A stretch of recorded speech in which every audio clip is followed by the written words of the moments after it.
Some events leave a deep mark on history, but none on the land. This is the site of the Battle of Hastings. After almost 1,000 years, no traces of the bloody conflict can be seen. But here, the fate of England turned. It's where a king was killed, and his victor claimed the throne.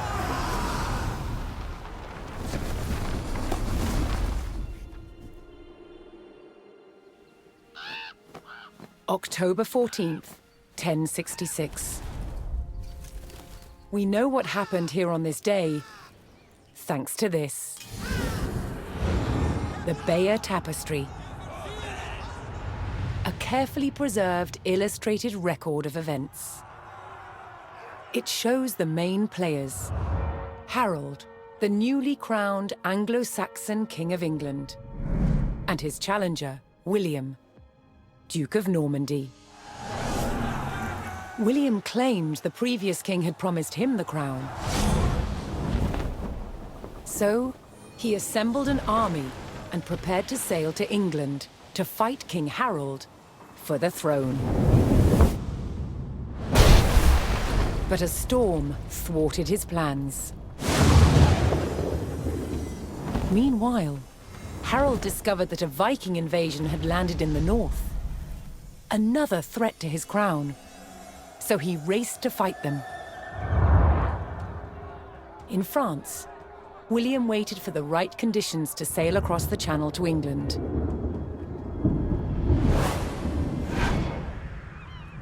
The weather cleared.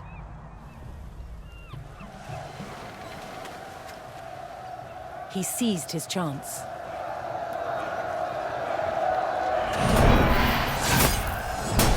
"250 miles north, Harold had defeated the Vikings. Now, hearing of William's arrival, his army sped south. At 9 o'clock in the morning, on this hill, William's Norman army were ready to do battle with Harold's Anglo-Saxon men. The stage was set, and up for grabs, England itself.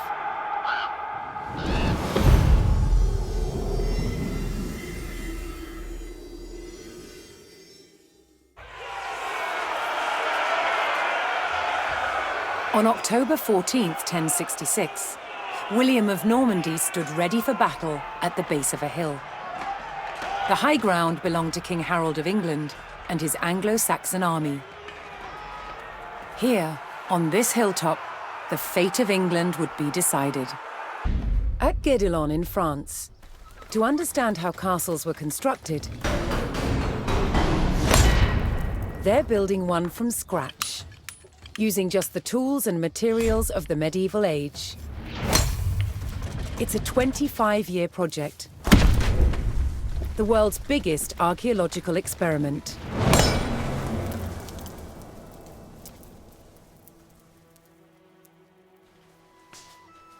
The most important defensive feature of any castle was the wall surrounding it.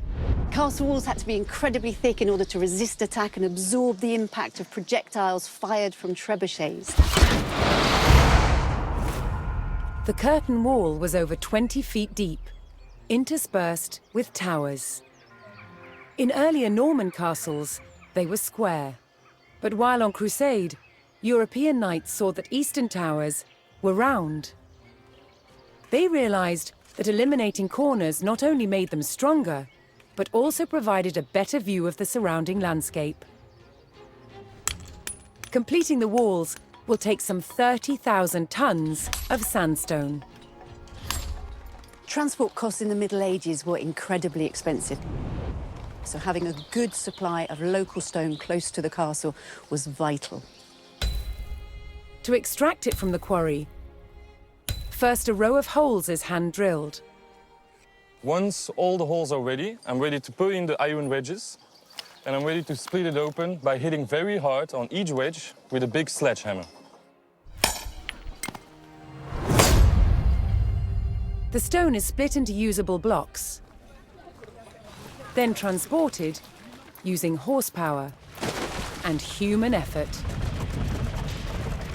This treadwheel crane can lift up to half a ton. The walls are built like sandwiches. On the outside, you have facing walls built from better quality stones. And the inside, the rubble cores, they're built with softer stones and other offcuts from the quarry. And they're built up in layers with a very thick, coarse mortar. This ingenious method makes the walls better able to withstand hits from a trebuchet.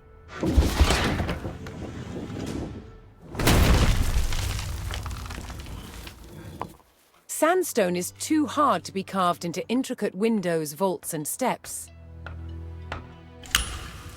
Instead, softer, more expensive limestone is used.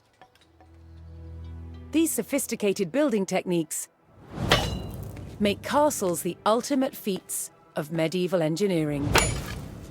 It's a testament to their construction that so many still stand today. At the Battle of Hastings, the death of one man changed the course of history. The Anglo-Saxon King Harold was killed here, on England's south coast. His army defeated by William of Normandy. Anglo-Saxon rule was over forever.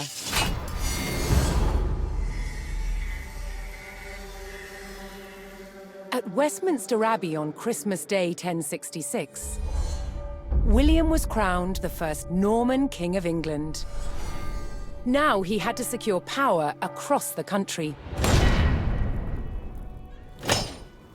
He began by stamping his mark on the landscape, building cathedrals and castles at strategic locations. Nothing like them had been seen in England before. They reminded the Anglo-Saxon population exactly who was in charge. But not all were content with living under Norman rule. Anglo-Saxon revolts broke out across the country.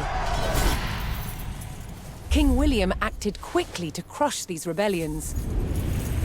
But there was one region where dissent was spiraling out of control: the north of England. In 1069, a group of lords from Northumbria formed an alliance with Viking invaders. Together, they approached Norman-held York, a large city with an important cathedral, still protected by ancient Roman walls. But the walls couldn't save York. The city and the castle fell to the rebels. William's new kingdom was under threat. He had to get the city back under Norman control. William had no choice but to order his men north. But as the Norman forces set off on their long march towards York, how much resistance from the rebels would they encounter?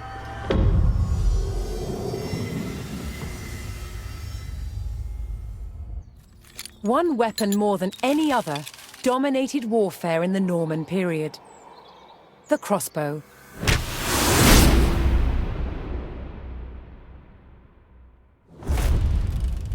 14th century crossbows like this were the culmination of centuries of development.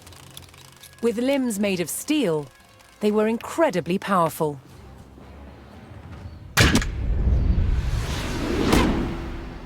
But earlier Norman crossbows had limbs made of wood. There was a limit to how powerful these wooden bows could be. So the idea that Norman crossbows were a powerful weapon is really a myth.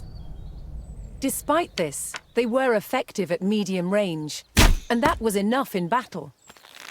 Drawing the bow repeatedly took a lot of strength. Thankfully, help was at hand. A crossbowman spanned his weapon with a device called a belt and claw. This gave him extra leverage, allowing him to use his back and legs to draw the string.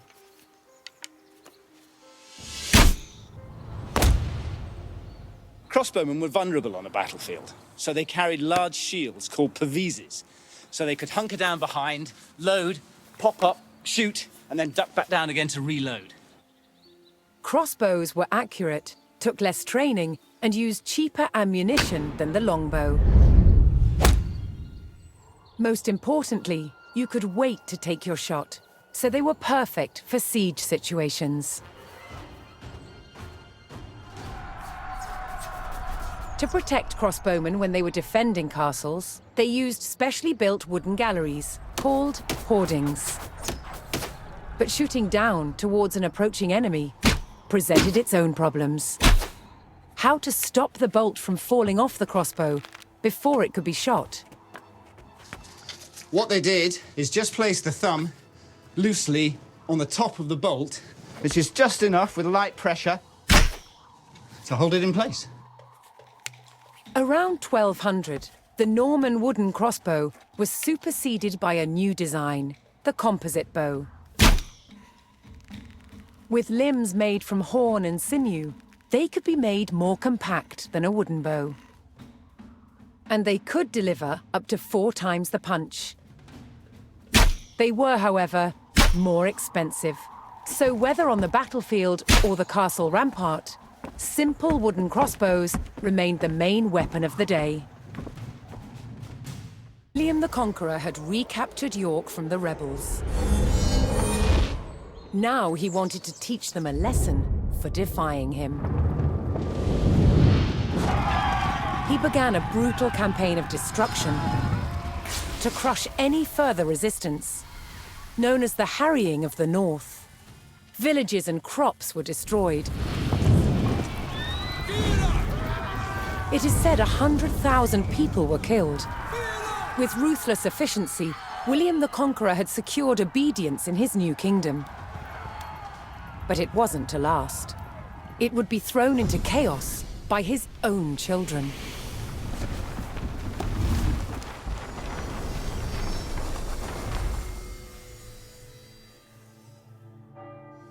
When William the Conqueror died in 1087, his favorite son succeeded him. King William II, known as William Rufus. But 13 years into his reign, disaster struck. While out hunting, he was killed.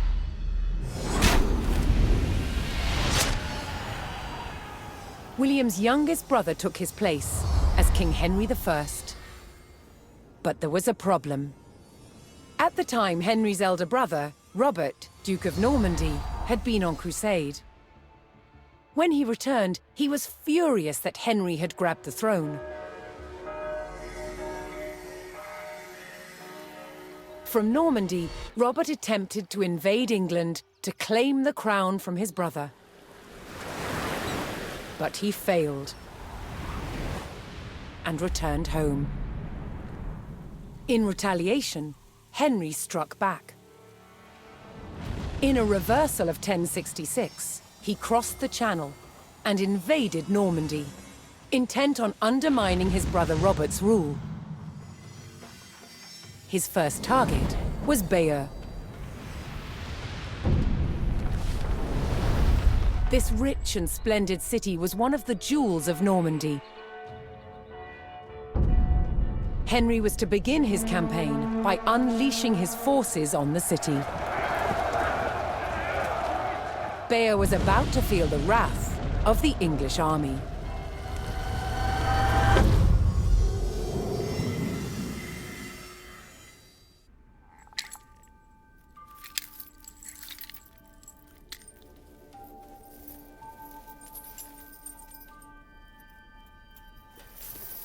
By 1100, the medieval knight was dressed from head to toe in mail. Mail is really like a metal fabric. It moves and behaves like a cloth, but is actually made of hundreds and thousands of interlocking iron rings. It could turn and deflect a sword blade. As an armor, mail didn't work all by itself. It needed the addition of a padded coat.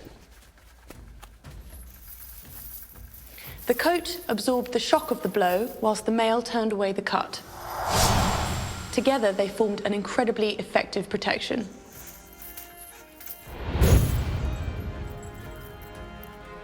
The first stage in making mail was to create wire to the right thickness.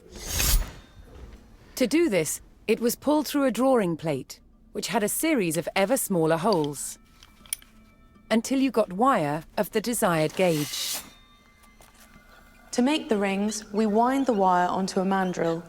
And then we take it off the mandrel and cut the rings.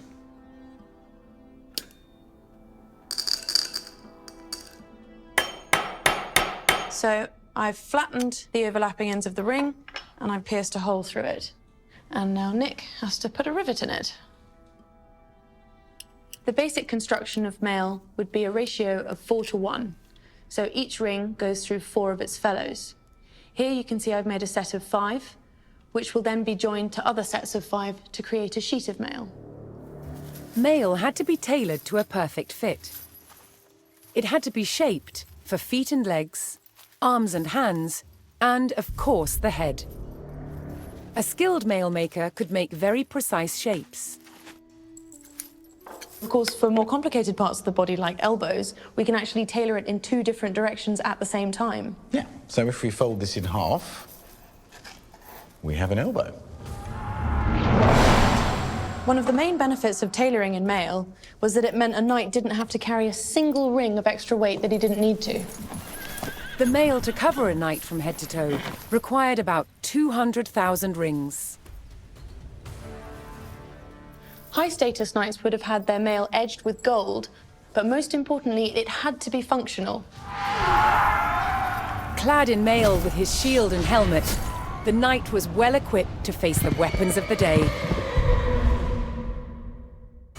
While Bayer burned, King Henry pressed his advantage. Seizing key fortifications and buying the loyalty of powerful lords, Henry loosened his brother's grip over Normandy. At Tinchebray in 1106, brother would fight brother for final claim to their father's lands.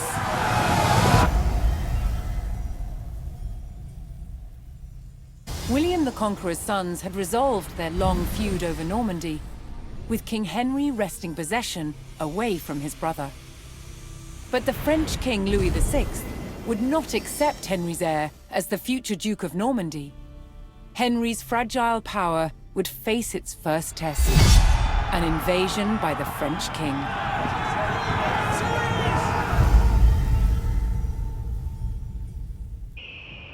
Norman domination over England was marked by their imposing castles and new laws. But one passion of theirs also impacted the land: hunting.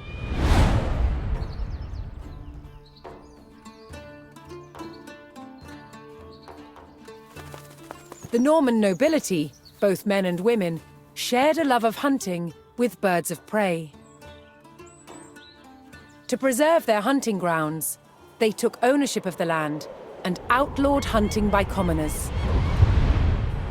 Falcons hunt by flying to a great height, then dive-bombing their prey. They are kept hunting fit, using a lure, a pad of leather with bait attached. This prepared them for catching their prey, usually other birds such as rooks and pheasants.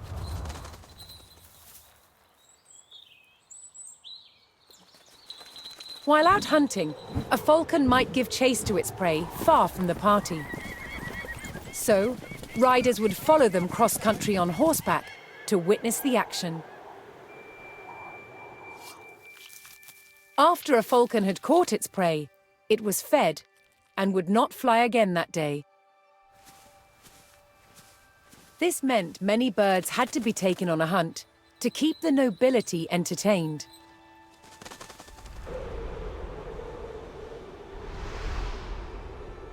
Rather than falcons being carried on horseback, which would jostle them, they were transported on a frame called a cadge.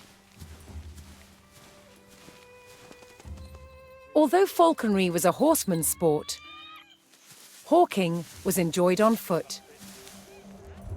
Hawks, unlike falcons, have broad wings and hunt by following their prey in straight flight, often low to the ground, through woodland.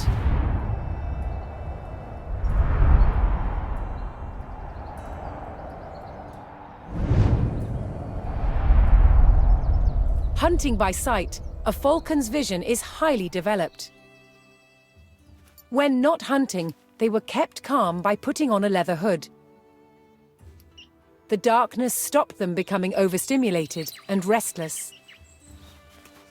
Lords of the sky, controlled by the lords of the land. Falcons and hawks were symbols of power and status. They were central to Norman identity.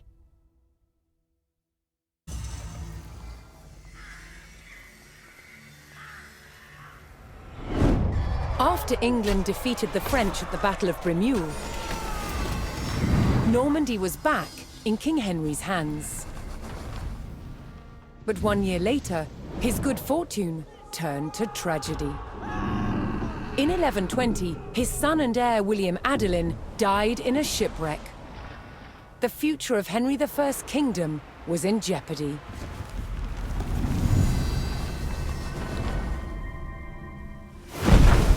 Henry desperately needed a new heir. With no legitimate sons left alive, he broke with tradition and chose his daughter, Matilda. Henry forced his barons to swear an oath to accept Matilda as queen. But when the king died, they broke their promise. England would not be ruled by a woman. Matilda's cousin Stephen saw his chance and claimed the throne.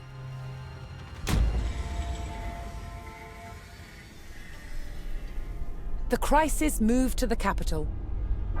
At Westminster Abbey, Stephen was crowned king, but Matilda wanted what was hers. She was also lining up powerful supporters who would fight Stephen for her right to rule.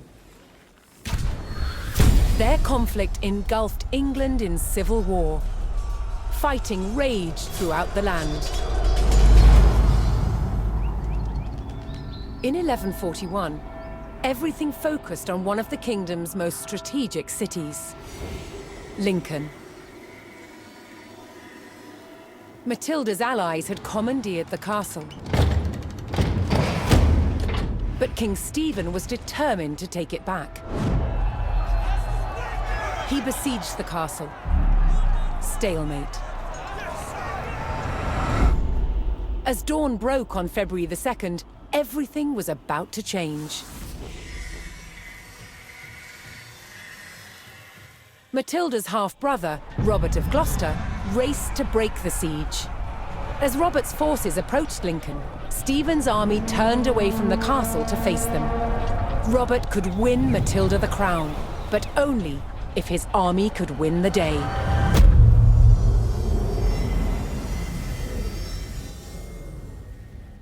A counterweight trebuchet was the king of all siege engines. A catapult capable of smashing down castle walls from great distances.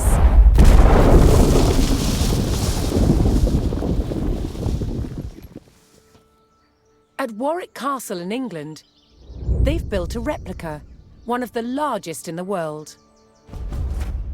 Originating in 7th century China, by the 13th century, trebuchets had evolved into devastatingly powerful weapons. Such a simple design, but so effective. It has several key features. A pivoted arm with a weight at one end, and a sling to hold the projectile at the other. To prime, the 6-ton weight is raised using tread wheels. So this is one of the wheels, one of two that's attached to an axle, which would lift the counterweight, weighing 6 tons. It's based on muscle power alone. What's essential about launching a projectile as far as possible is making sure that this end of the arm is moving as fast as possible. So once that weight drops, it really sends this point of the arm moving at its highest velocity. This was done by positioning the pivot close to the counterweight and by launching the projectile from a sling. When released, the sling whips round, vastly increasing the launch speed. Trebuchets were carefully aimed, like modern guns. In order to weaken the castle walls or even breach them, you had to make sure that the projectiles hit the same spot every single time. For each projectile to follow the same trajectory, they all had to be the same weight and shape. To achieve this, masons used a gauge. Now I'm going to load this projectile into the sling. Oh, this one must weigh about 25 kilograms, but some projectiles can get up to 150 kilograms. That's the weight of 2 men. Trebuchets were also used to throw burning tar, beehives, even dead bodies. Anything to cause maximum distress to the enemy.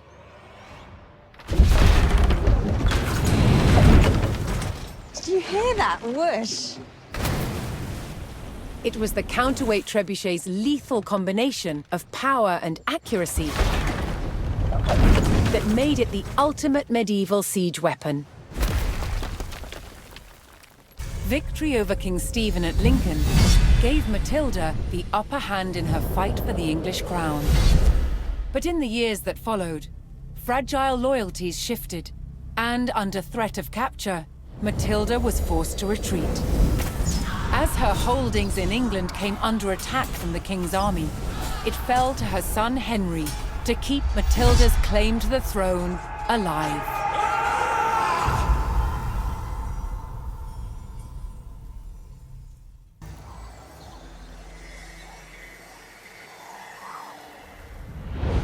At Wallingford, in the shadow of the castle, Matilda's faction, commanded by her son Henry, proved it was still willing to fight King Stephen for the crown. But after 15 years of conflict, both sides had had enough. So, they made a deal. Matilda would surrender her claim to the throne on condition that when Stephen died, her eldest living son Henry would succeed him. A year later, he was crowned King Henry II, and proceeded to grow the kingdom into the mighty Angevin Empire.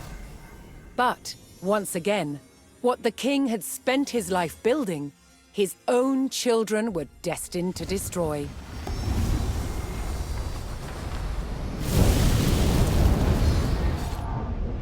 King Henry II had 4 surviving legitimate sons, and he planned to divide up his kingdom between them. But they fought bitterly for dominance. Against the odds, Henry's youngest son, John, became king. But King John was deeply unpopular.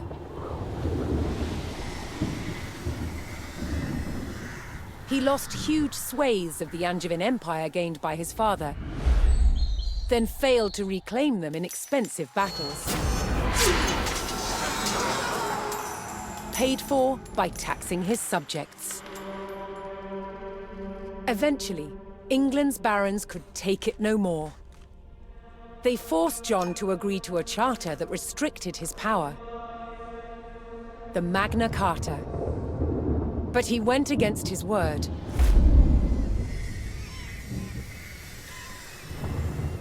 Furious, they rebelled, inviting Prince Louis of France to invade England. In 1216, Louis sailed to Dover and set his sights on taking this. Dover Castle. Held by forces loyal to King John, it was commanded by Hubert de Burgh. He described the castle as the key to England. He was right. If it fell to the French, so would the kingdom.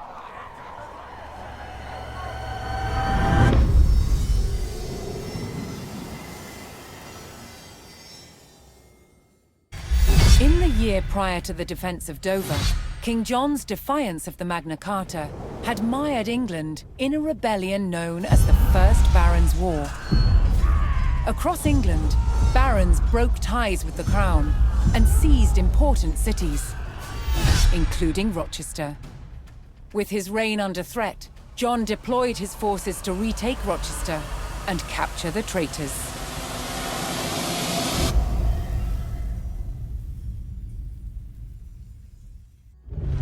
People often imagine that castle walls were just left as bare stone, but in fact they weren't. They were plastered, painted, and decorated.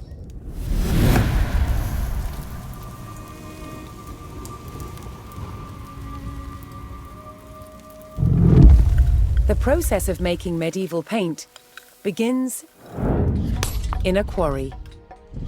This is a sandstone with a really high iron content. In it, we find pockets of ochre.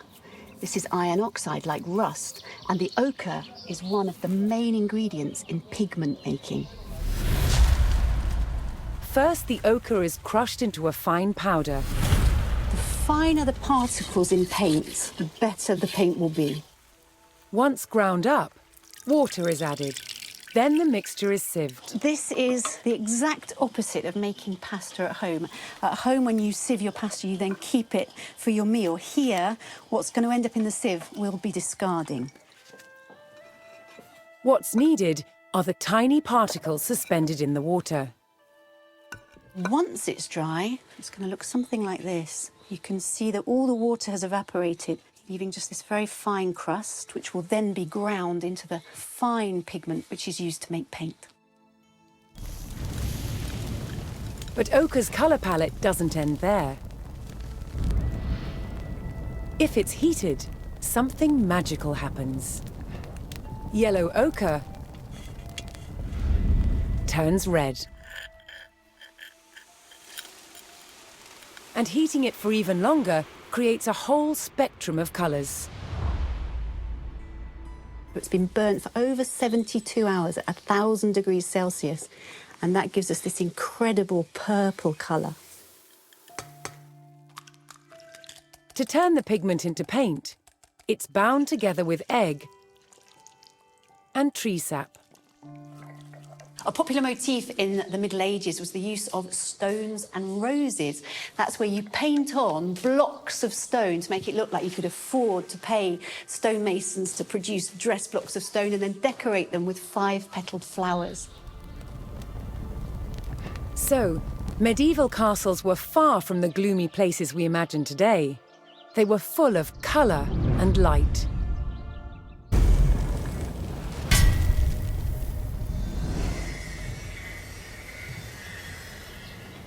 When forces loyal to King John undermined Rochester Castle, it spelled doom for the rebels inside.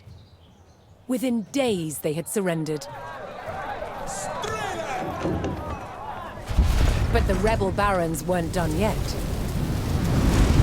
Their ally, Prince Louis of France, had sent an invasion force to help the barons overthrow King John. Then, in late 1216, the king fell ill with dysentery and died. His son, just 9 years old, was crowned King Henry III. It was now up to the young king's regent, the 70-year-old legendary knight William Marshal, to protect the crown. He faced a near impossible challenge. England was crumbling. Rebels were taking town after town. But William Marshal bided his time and prepared to defeat the rebels. Then in May 1217, he got the chance that he'd been waiting for. William discovered that the rebels planned to simultaneously besiege both Dover Castle and Lincoln Castle.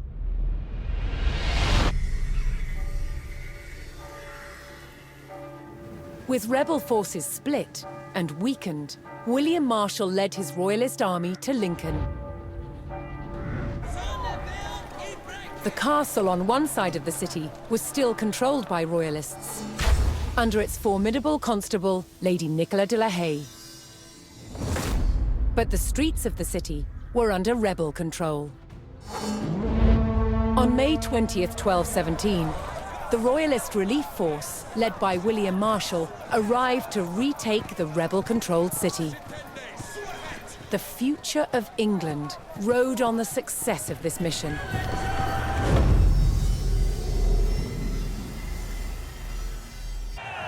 William Marshall's success in retaking Lincoln was an overwhelming victory for the Royalists.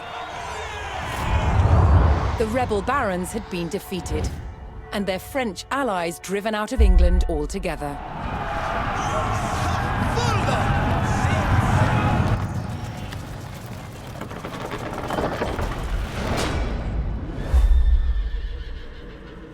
William Marshall now focused on creating a stable kingdom for the young King Henry III. To maintain the backing of the rebels, in 1217, a royal seal of approval was given to a reissued Magna Carta, limiting the power of the monarchy.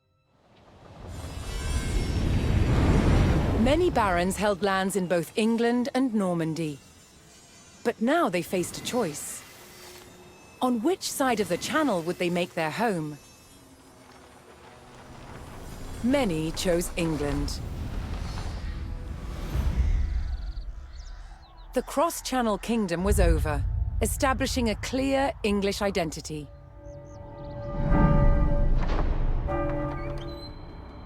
But the impact of the Normans on England's evolution is still felt today. Almost 1,000 years later, the surviving Norman castles and cathedrals still dominate the landscape.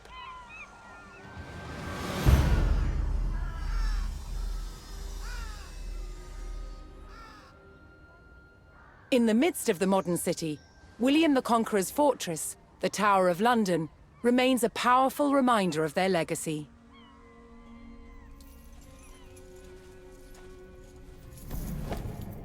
But it's the unseen influence of the Normans that endures.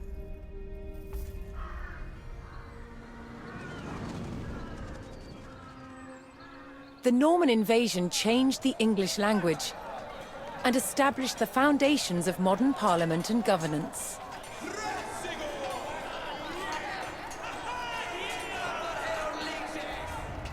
And it's all because one man, William the Conqueror, claimed the English crown that he believed by rights was his.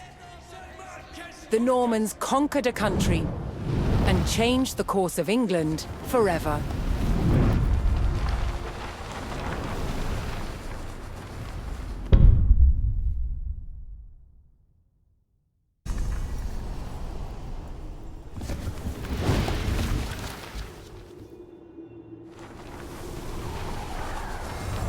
In 1350, what we know as the idyllic French countryside was a living hell. For more than 15 years, the people had suffered at the hands of English invaders. Little did they know that this war would last for another 100 years. But through this crucible of fighting, famine, and plague, there would emerge the modern nation of France.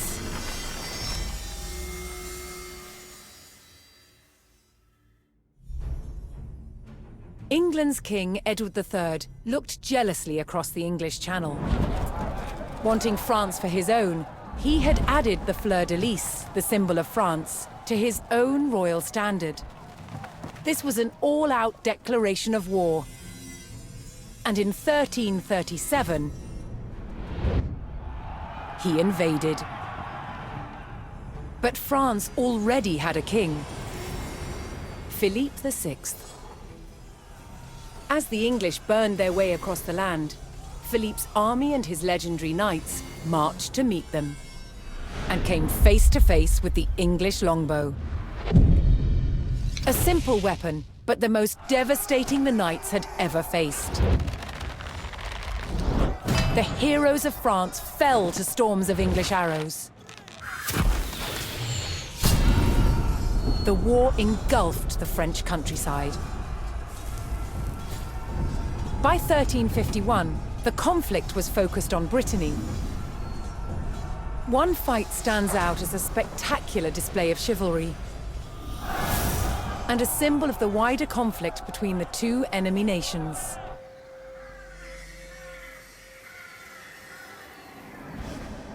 The Combat of the 30 is still commemorated here in Brittany.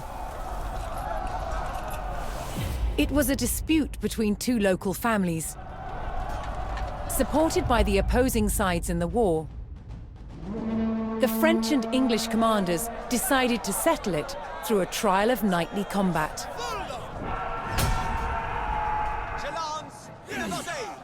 Each side would choose 30 champions to fight on neutral ground. France prepared to defend itself against England's finest.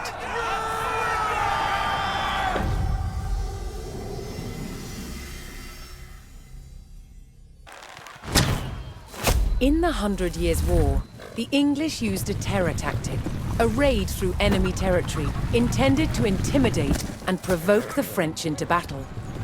It was called chevauchée.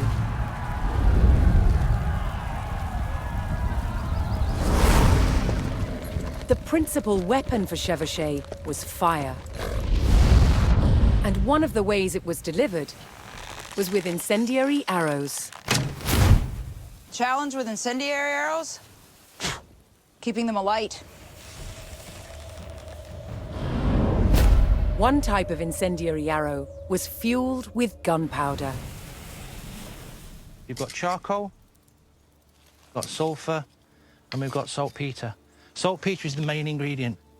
The more oxygen you put into it, the hotter it burns. Of course, when it's on an arrow, when it's being shot, you've got a turbocharged airstream. The chemicals are bound together with brandy, left to dry, and poured into a linen bag. The extra long arrowhead is inserted into the bag and then tied off to secure it. It is then sealed by dipping it into boiling tree resin. This resin, which itself is highly flammable, provides a waterproof casing. It also shields the burning gunpowder, so the wind doesn't put it out in flight. Now that looks deadly, and I really want to shoot it.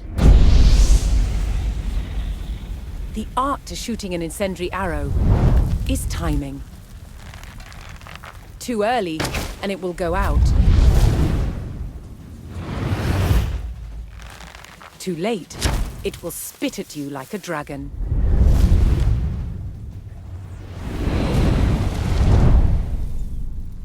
That was just evil. That was great. The word chevauchée means horse raid, and it was mobile light horsemen who spearheaded the attacks. They took gold and silver from the churches, valuables from wealthy citizens, and as much food and drink as they could find from anyone. A chevauchée was scorched earth warfare to create discontent amongst the enemy's subjects, perhaps even to get them to turn against their king. An army on campaign needed a decisive battle. And a chevauchée was intended to taunt the enemy to come out and fight.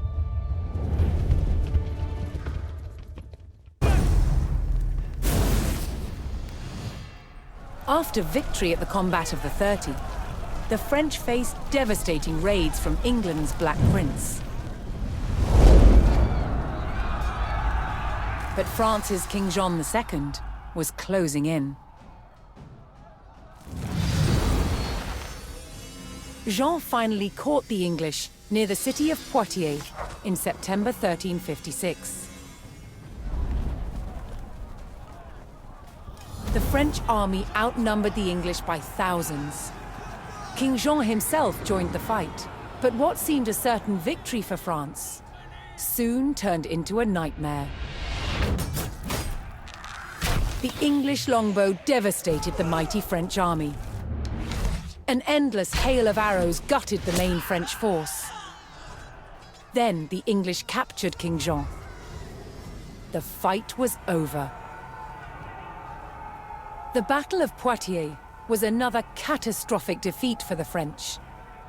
The English had destroyed most of France's nobility in a single day. Now they turned their attention towards taking the French capital, Paris.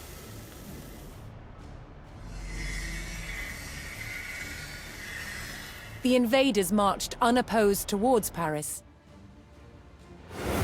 The remains of some of the medieval walls of Paris still stand today.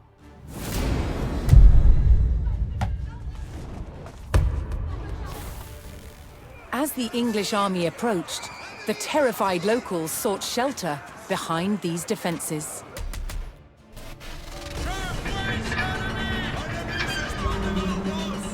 Could France's capital withstand the full might of the Black Prince's army?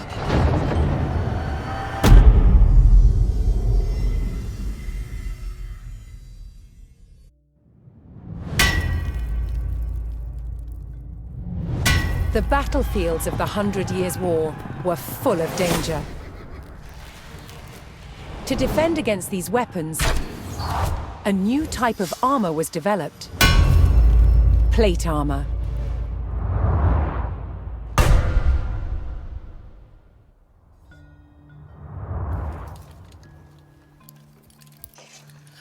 Plate armor clad the knight in an articulating exoskeleton of hardened steel. A hard outer shell that still flexes and moves with the body.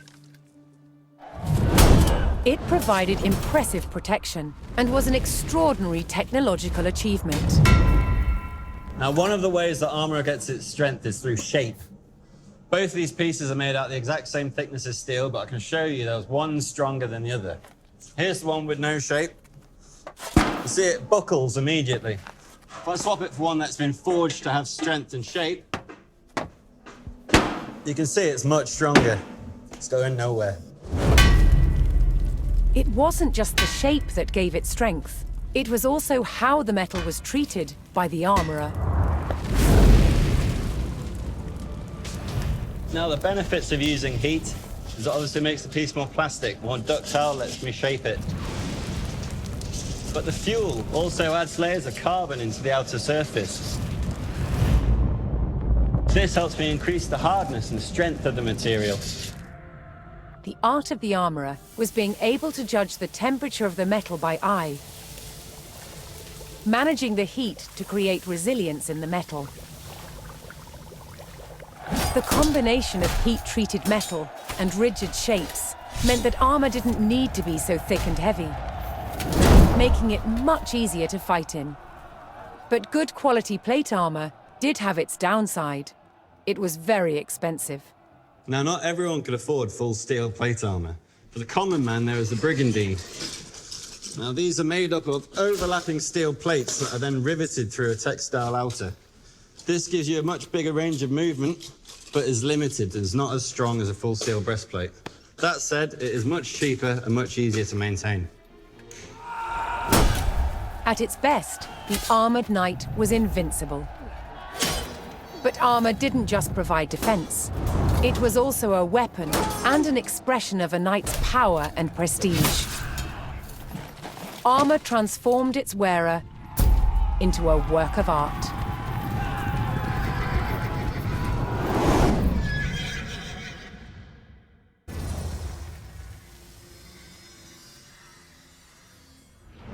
The walls of Paris held out against the English onslaught.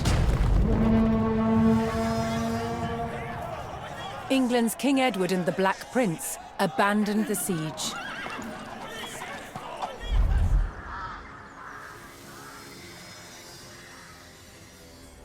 They marched towards Chartres to try their luck at conquering a less formidable target. But before they could attack, a violent storm hit the army.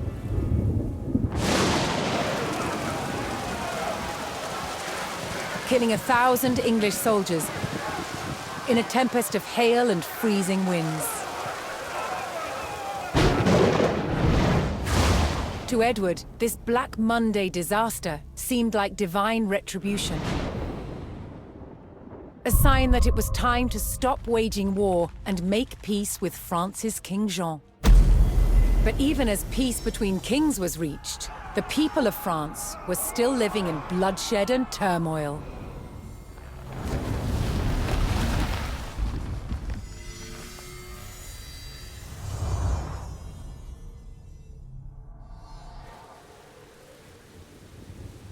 Between 1358 and 1370, France was in chaos. Peasant uprisings, rampaging bands of mercenaries, and civil war ravaged the country. Peasants rose in rebellion, killing their lords and wreaking havoc. Mercenary bands also roamed the land.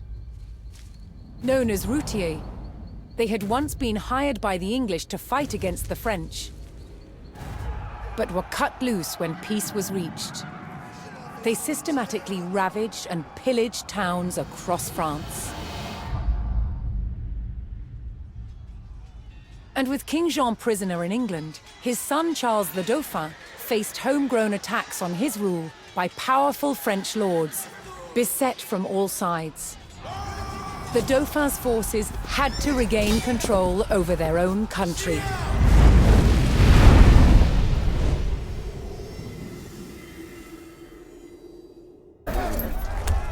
A war horse was no ordinary horse. In battle, it was a knight's comrade in arms.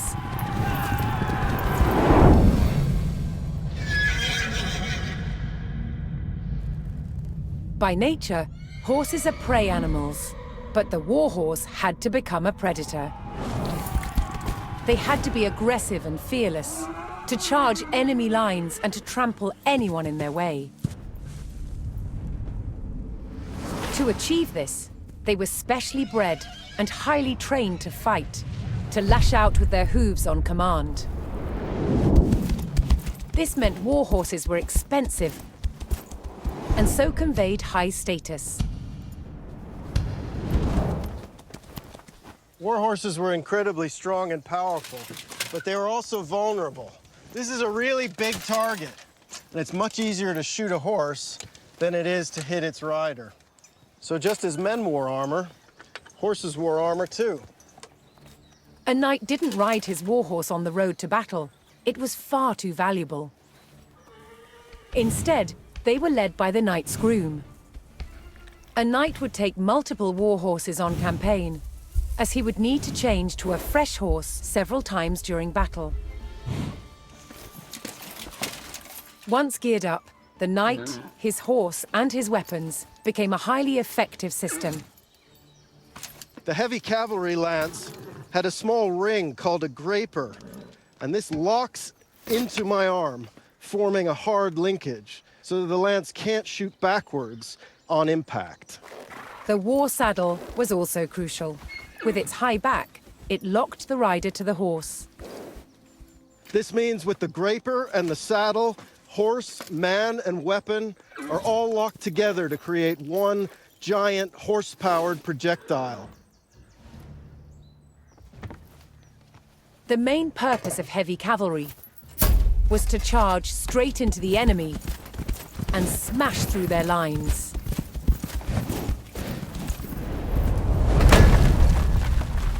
The impact charge crashed into an enemy with terrifying force. It required horses with exceptional courage and power.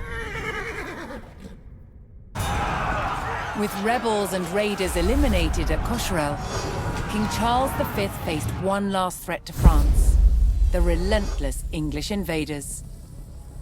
Word arrived that the English army was weak and scattered, divided by infighting. The king quickly directed his army to chase down the old enemy of France at Pont-Valin.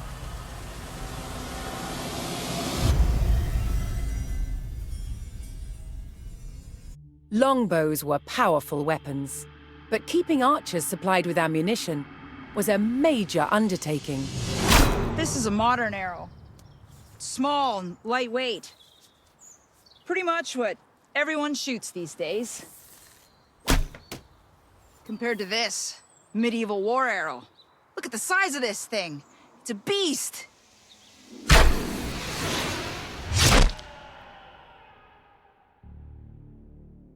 A medieval army might need more than 1 million war arrows on campaign, and each one had to be made by hand.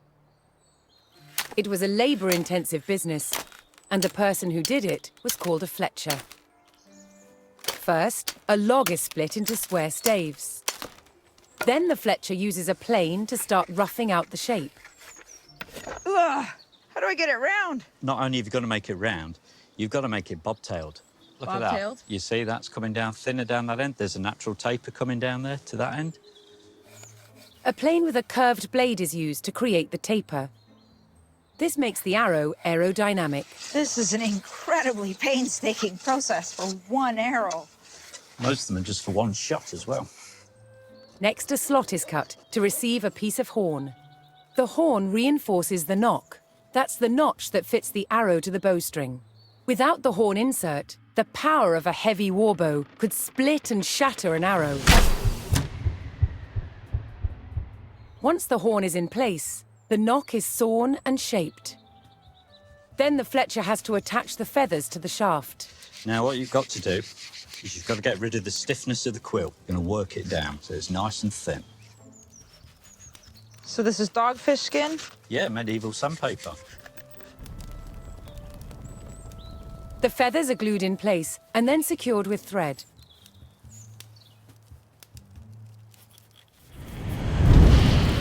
The final process is to arm the arrow with its arrowhead. The person who makes these is called an arrowsmith. From a blank piece of iron, he starts with the part that fits over the arrow shaft. First, he makes the bar flat, then uses a special former to create a socket. The final stage is to hammer out the shape of the head. Arrow stocks had to be prepared far in advance of a campaign. It was impossible to make them in sufficient numbers overnight. A medieval war arrow like this could only be shot from a big, exceptionally powerful bow. And it packed a mighty punch.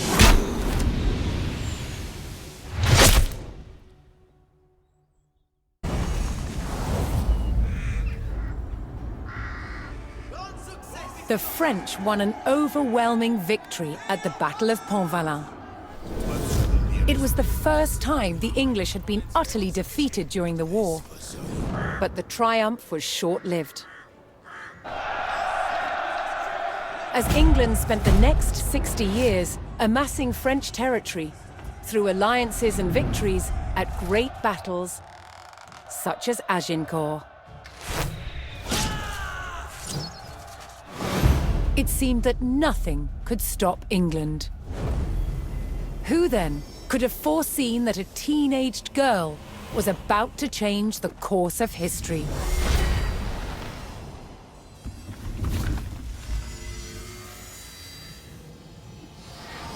In 1429, France was in dire straits.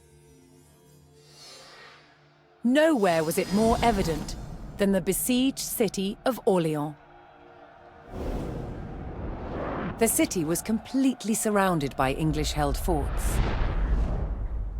But just a few days' ride away, here in Chinon, there was potential help.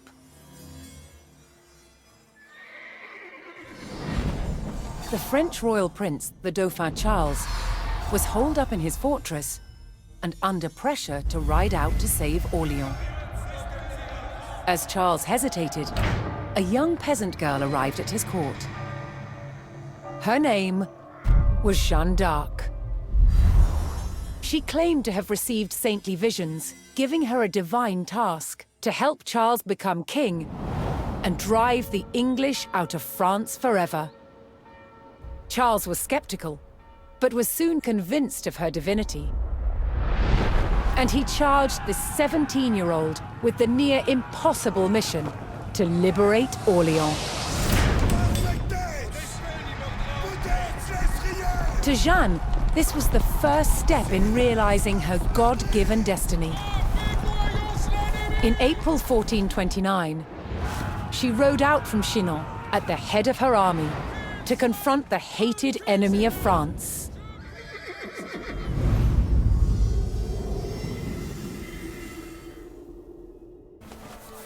A medieval army on the march was a city on the move. No expense was spared to keep knights and nobles in the lap of luxury.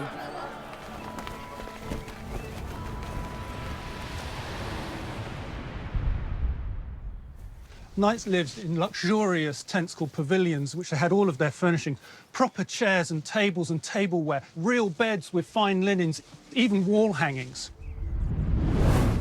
All this furniture had to be transported, and that's on top of what was needed for combat. Weapons and armour needed an army of artisans to maintain them. The armourer's job on campaign was one of maintenance, constantly repairing, knocking out dents, simply changing straps, or replacing rivets that had broken. If you think of the knight as a race car driver, the armourer is his chief mechanic. Without him, he would not be able to function. Also following an army was a band of opportunistic civilians, the camp followers, all vying to sell their services and goods to the soldiers.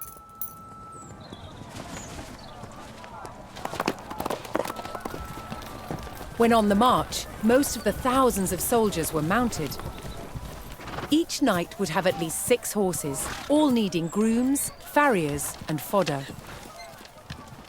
The royal household brought with them their clerks, their priests, essential for men who feared they might die in battle, and of course, their cooks. The common soldier subsisted mainly on bread and a thick soup called pottage. It was an altogether different story for the knights. A knight on campaign would expect the best food. So we have game, we have fine meats, we have fruit when it's in season, always cooked, because food is tied in with health as well. That's very important. And I'm just finishing off a dish here of spiced meatballs with a red wine and pine nut sauce. French and English armies could be on campaign for months on end, manoeuvring and skirmishing until they took to the field for a decisive battle. Jeanne d'Arc had liberated Orléans and put the English army to flight. However, as the English retreated, they became an obstacle for Charles the Dauphin. He needed a clear path from Chinon to Reims, where he would be crowned king. Nearing the town of Patay, the English sought to regroup. But Jeanne d'Arc and her French army were closing in.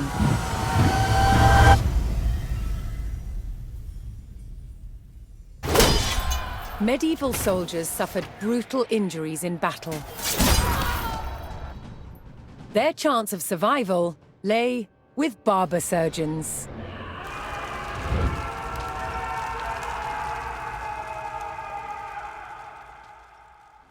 From cutting hair to removing limbs on the battlefield, the job of a barber surgeon was varied, and so were their tools.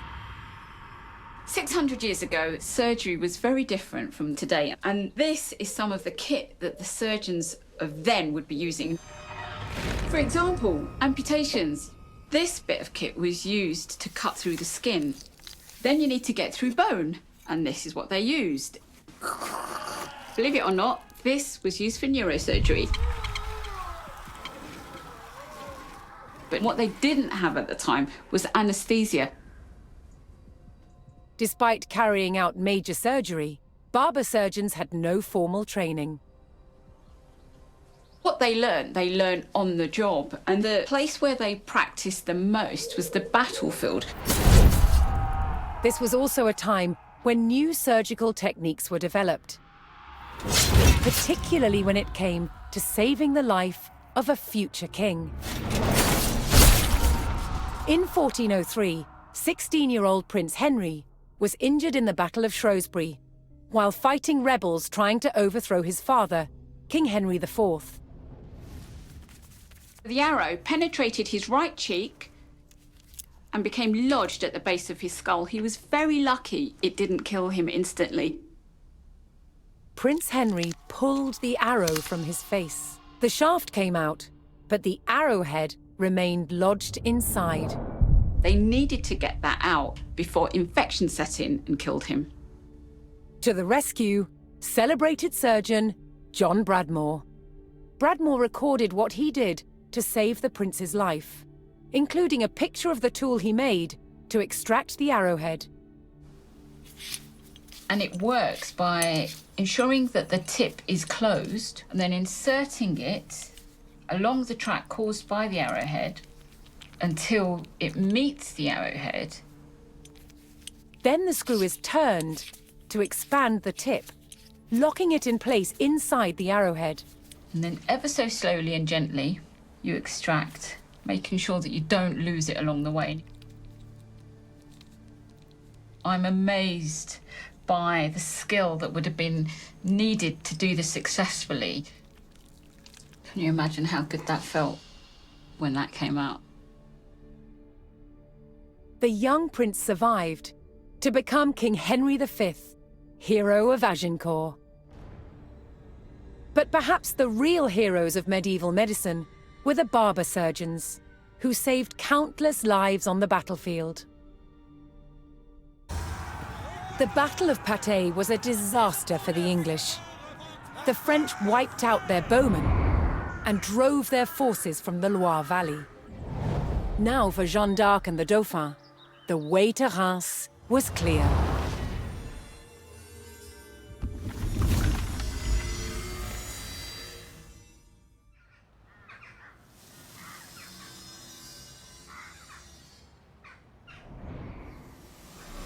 The Maid of Orleans rode with the Dauphin through the streets and was at his side when he was finally crowned King Charles VII of France. But less than 2 years later,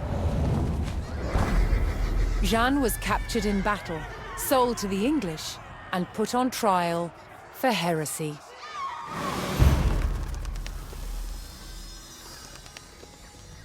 She spent 6 months locked in a dungeon, awaiting her fate. King Charles, who owed his crown to Jeanne, did nothing to help win her freedom. She was found guilty. On May 30th, 1431, Jeanne d'Arc was brought here, to the old market square in Rouen, where she was burned at the stake. She was 19 years old. But what the Maid of Orleans started could not be denied. Her victories were the first in a chain of successes for France's military. Liberty was within reach. Thanks to the leadership of 2 brothers, Jean and Gaspard Bureau, the French army became experts in the use of artillery, transforming it into a disciplined, modern fighting force. In 1448, King Charles was ready to make a major move against the English. He vowed to retake Normandy.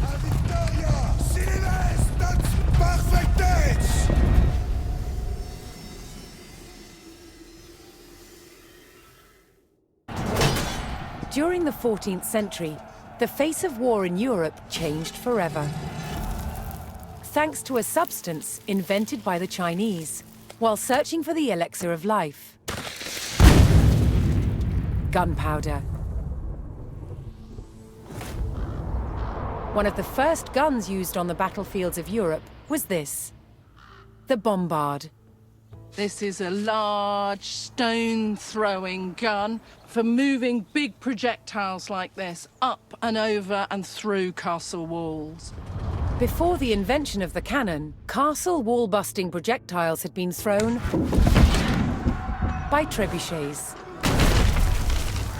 This is what took over from the trebuchet. Far easier to move from castle to castle. Its design was simplicity itself, drawing on the skills of the barrel maker. This has metal staves, lengthways, and then lots of hoops holding those staves under compression. So this is why we now call this the gun barrel as well.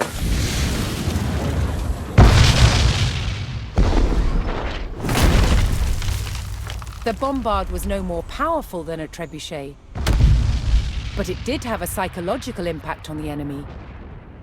if we take it back several hundred years and the loudest thing is a cockerel crowing or a brawl in the pub on a Saturday night, these things are horrendously frightening. As metallurgy improved, barrels could be made longer, increasing accuracy and power. They progressed from taking down walls to taking out soldiers, replacing the bow and arrow. A typical arrow would get stuck in this sort of material, where ball just goes straight through. So compared to a bow and arrow, this is far more deadly. During the 100 Years' War, there was even a precursor to the machine gun, the Riboldequin. She's got several barrels on her. This is the sort of gun that would have been very much against people, being able to spread your shot out and hit large numbers of people in one go.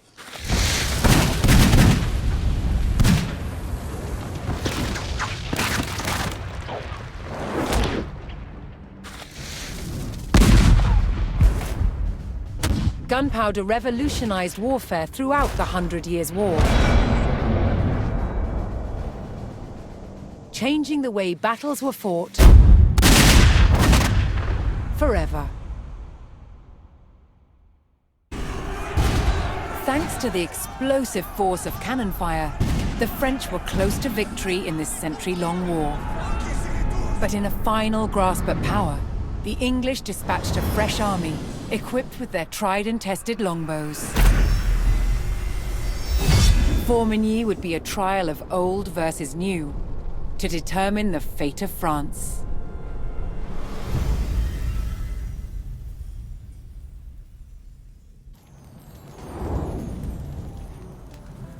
Before the invention of printing in the 15th century, books were painstakingly copied by hand.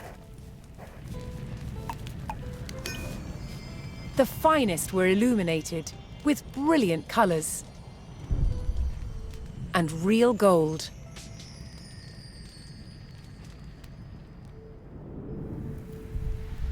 Illuminated text wasn't just for show. Gilded illustrations decorated important passages to highlight their significance. Gold was used in many medieval manuscripts from early days because it was very expensive and it indicated that the manuscript itself was valuable. The light would reflect from candles or from the sunlight, and so it looked as though the book itself was illuminated. In medieval manuscripts, it looks as though this is solid gold. In fact, it's not. The gold itself is tissue thin. The solid appearance is achieved by laying the gold on a cushion of plaster mixed with glue, called gesso. By raising the gold from the surface of the skin, that means that it catches the light even more. The glue in the gesso is softened by breathing on it.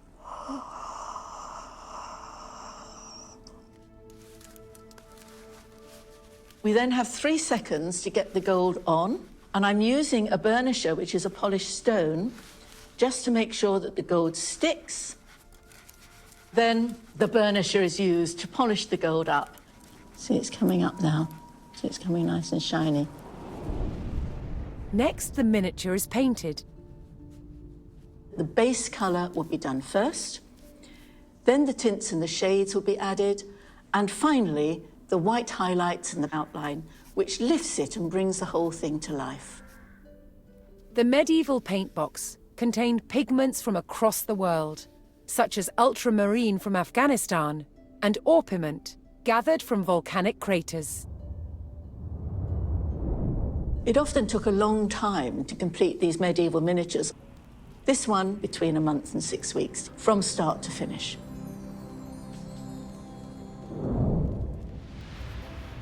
An entire book could take a team of illuminators several years to complete. Many medieval manuscripts still survive today, fully preserved, with their colors just as vivid as the day they were illustrated.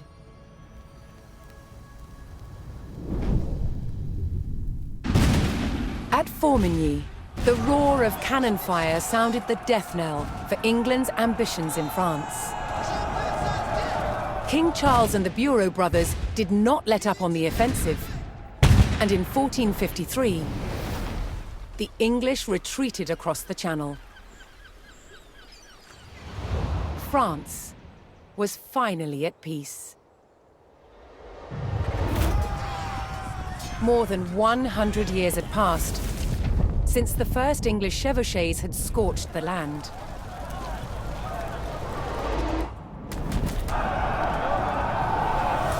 The iconic French knights who fought in those early days would not have recognized their own military a century later. The English longbow, once the scourge of France, was no match for French artillery in the last years of the war. And by 1453, France's border looked very different, growing to encompass territories once claimed by England and their allies. After enduring a century of conflict,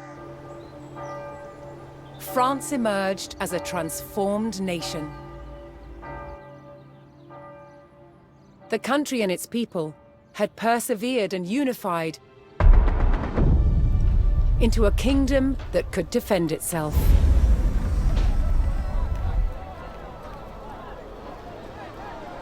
Against all odds, France had won the 100 Years' War.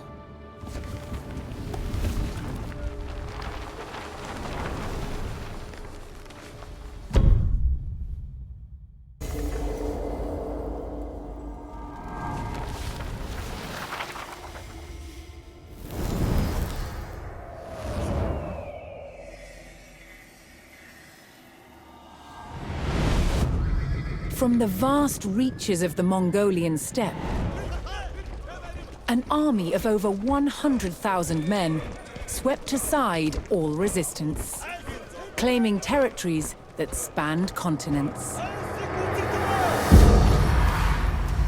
Their leader, Genghis Khan, proclaimed his life's ambition was to unite the world under one empire. Having conquered the East, the Mongols turned their attention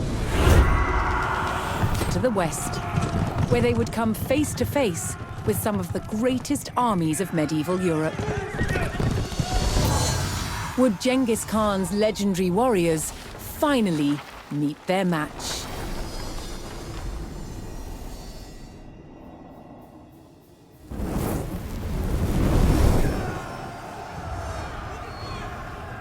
By 1221, the Mongols had taken cities throughout Asia, generating vast amounts of tribute from those they conquered. The West, however, was still an untapped resource. Genghis Khan sent his trusted generals, Jebei and Subutai, to attack Europe. With an army of 20,000, Jebei and Subutai took the West by surprise, raiding cities and destroying armies. Within 2 years, they had the prosperous Rus territories in their sights. But in their way was a Rus army of over 40,000 men. Outnumbered, Jebei and Subutai turned and started to head back east. The Rus sensed an easy victory and set off in pursuit of their retreating enemies. For 8 days, the fast-moving Mongols stayed just out of reach. Then, Jebei and Subutai set their trap. They lured the Rus across the Kalka River and turned to fight. The Rus had fallen for one of the Mongols' most effective tactics: the Feigned Retreat.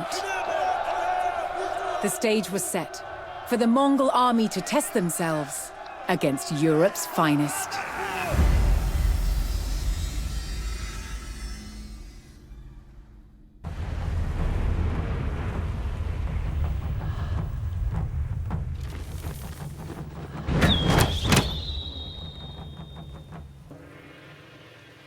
In the noise and confusion of battle, communications were vital.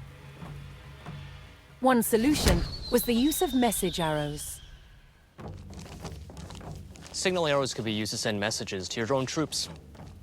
Faster than a man, faster than a horse. It was the quickest way to communicate in the heat of battle. Whistling arrows were blunt, and most importantly, they announced their arrival.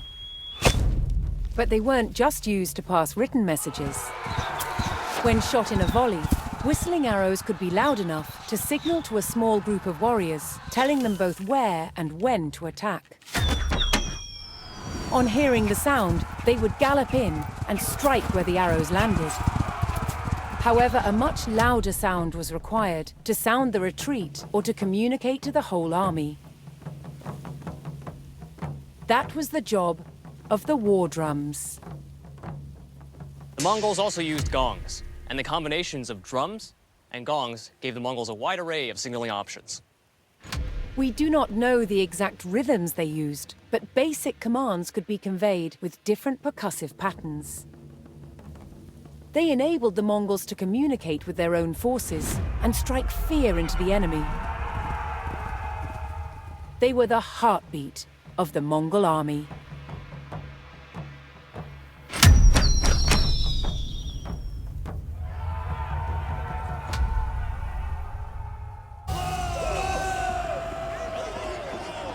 On the banks of the Kalka River, thousands of Rus were killed by the Mongols.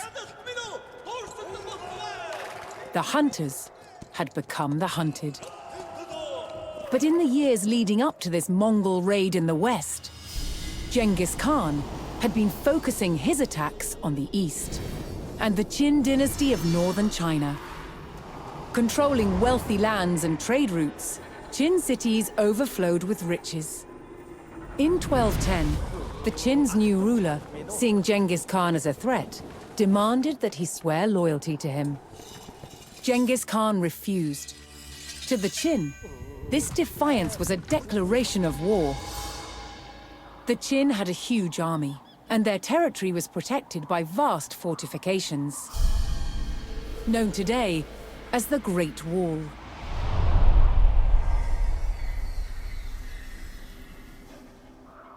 The Mongols had never faced a more formidable enemy.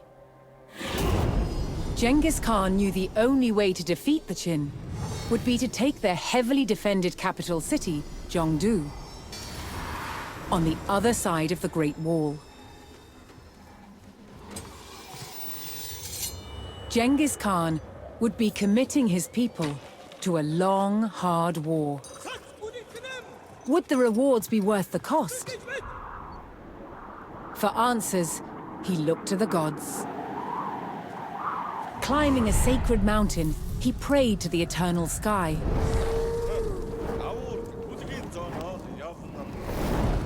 After 4 days, he received his answer.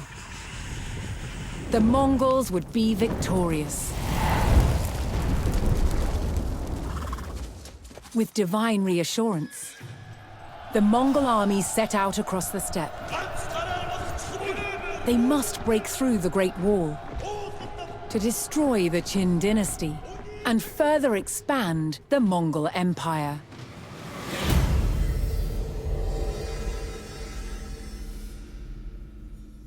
The Mongol Empire was one of the largest the world had ever known.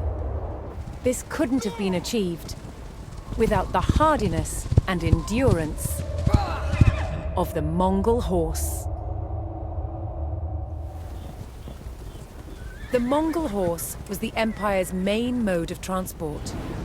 From the extreme heat of the Gobi Desert to the harsh sub-zero temperatures of Eastern Europe, it had to be adaptable to any type of condition. Professor Del Jaborgin is an expert on this breed. The Mongolian steppe is very cold in winter and very hot in summer. So Mongolian horse has very thick coat and long hair and very hard hoofs. Left untrimmed and unshod, their hooves are perfect for crossing all types of terrain. And by feeding themselves on what was naturally available from the land, the army was freed from carrying additional fodder on campaign. In winter, it can pour off the snow and eat the grass underneath. But it wasn't just their versatility that made them invaluable. It was also their ability to travel great distances quickly, made possible by a unique fifth gait. The fifth gait is an energy-efficient pace that enables the Mongol horse to travel at a steady speed for long periods of time. And the running style is almost bounce-free, meaning a warrior could endure longer rides and even sleep whilst on the move.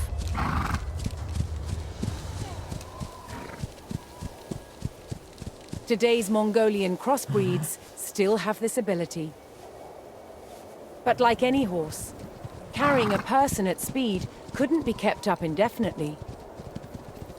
This meant that before the horse became tired, the rider could switch to a fresh one. When they train the horse, they just change it on the move from one saddle to another saddle. By repeatedly switching horses, a mounted warrior could travel vast distances much faster than conventional armies. With their speed, adaptability, and endurance, the Mongol horse was the engine that drove the Mongol army to victory. Genghis Khan had successfully breached the Great Wall of China. He led his forces to the greatest prize in the East, the capital city of Zhongdu. He besieged the city, knowing that its inhabitants could not hold out forever.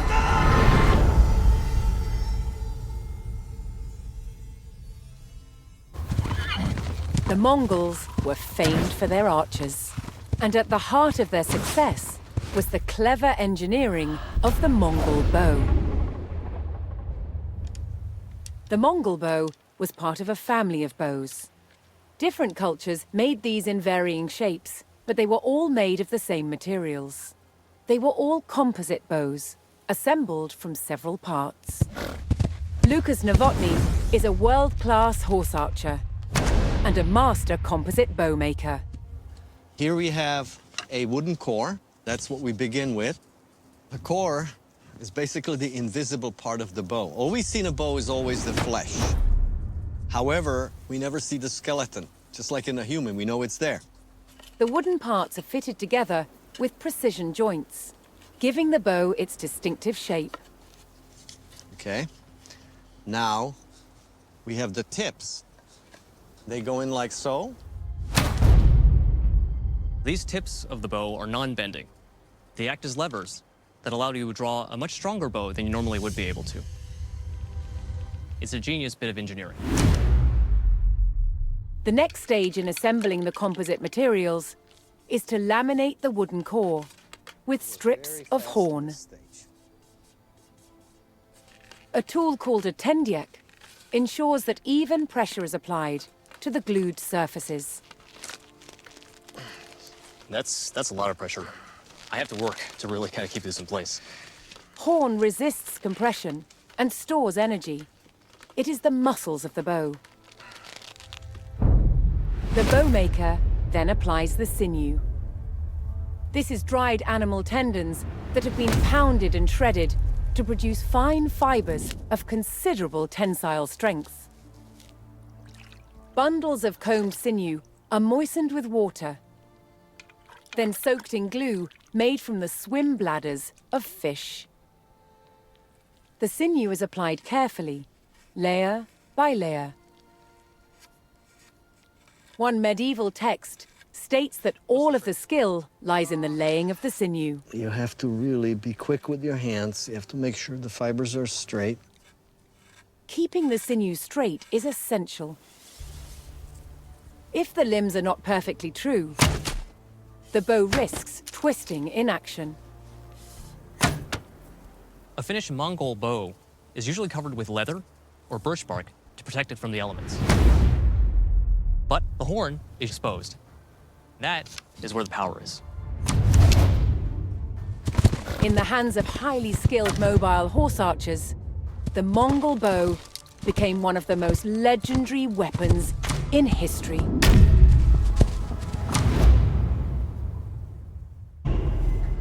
On June the 1st, 1215, the city of Chengdu, known today as Beijing, fell to the Mongols. They looted the city, sending caravans loaded with luxuries back home. This victory over the Qin dynasty was to be one of Genghis Khan's greatest triumphs. After his death in 1227, his descendants continued the conquests. And his grandson, Batu Khan, had his eyes on the west.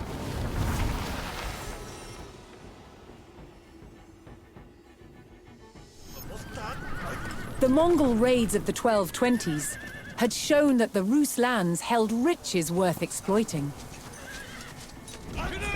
The battles had devastated the Rus elite, and their defenses were weak. So Batu Khan organized an enormous invasion force, determined to turn the Rus lands into vassals of the Mongol Empire.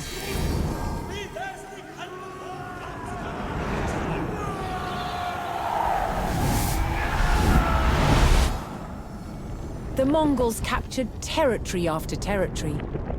By 1240, they had their sights on the great city of Kiev.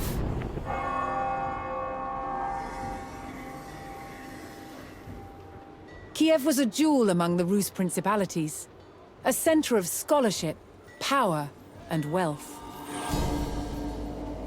Batu Khan's cousin Monka was put in command of the advance force, ready to attack.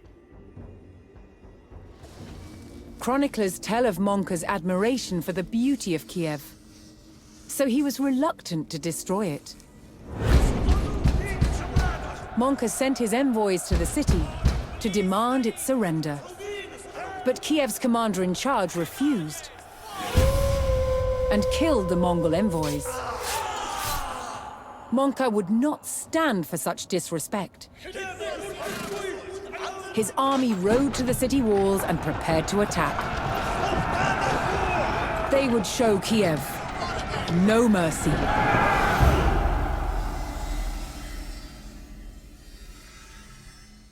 The vast Mongol Empire was created by warfare, but it was governed by bureaucracy.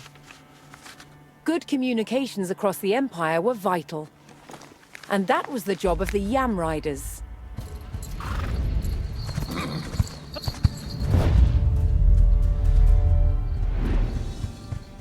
The Yam was an incredibly well-organized postal system, introduced by Genghis Khan over 800 years ago. It consisted of a network of relay stations, linked by high-speed riders. These riders were so fast, they were known as the arrow messengers. You know, they rode at such a bruising pace that they would have to use these cloths to support their abdomen, their spine, and their internal organs. Yam messengers wore a sash of bells, so they could be heard approaching from a distance. With this advance warning, a fresh relay horse could be ready as soon as they arrived.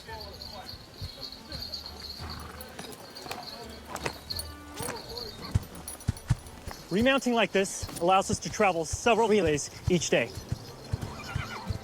With a constant stream of riders, official messages could be carried quickly to and from all corners of the empire. In China alone, the Yam had over 14,000 relay depots and over 50,000 horses. In some areas, the relay stations were much closer together. Here, the system also used fast runners. However, it was the hard-riding couriers that made the Yam such a rapid communications web. And to ensure it ran smoothly, riders carried a medallion, the paisa.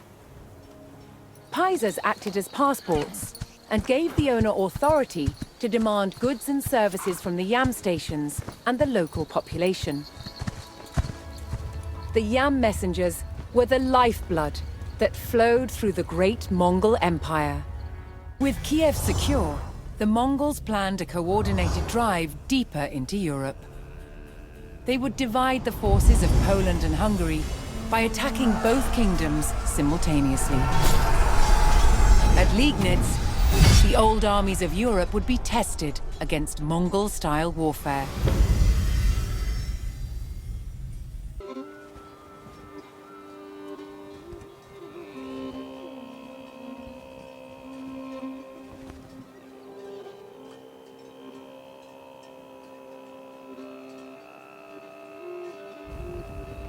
Nomads followed their flocks and herds.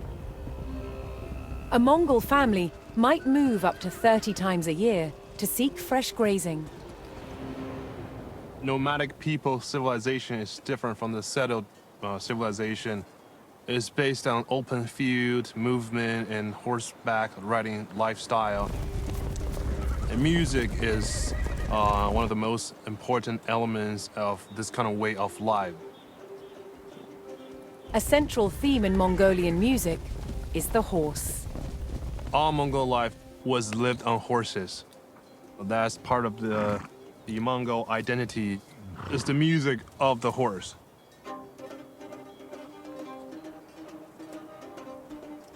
The most iconic Mongolian instrument was the morin khor. Morin khor in a Mongolian language, it means horse head fiddle. The strings came from a horse's tail. 120 hairs for the top, female string, and 150 for the bottom, male string. Everything to do with the morin khor related to horses, and it could even imitate their sounds. A distinctive aspect of Mongolian music is throat singing. Throat singing is an ancient way of singing that imitates the echo from the nature.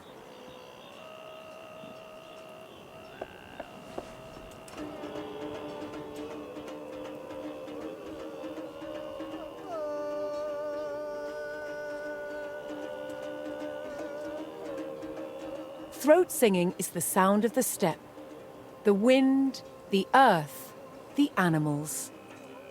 Music was also used to tell stories. In this praise song, 2 horses run away from Genghis Khan for a life in the wild. But they miss his kindness, and so they return.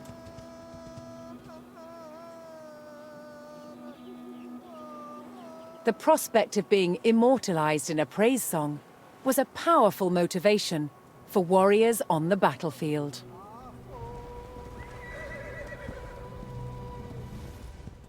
Mongols in the north destroyed the Polish army. Batu Khan and General Subutai rampaged through the south into the heart of Hungary. Tricked into an intense pursuit, the Hungarian king chased down these foreign invaders, all the way to the plains of Mohi.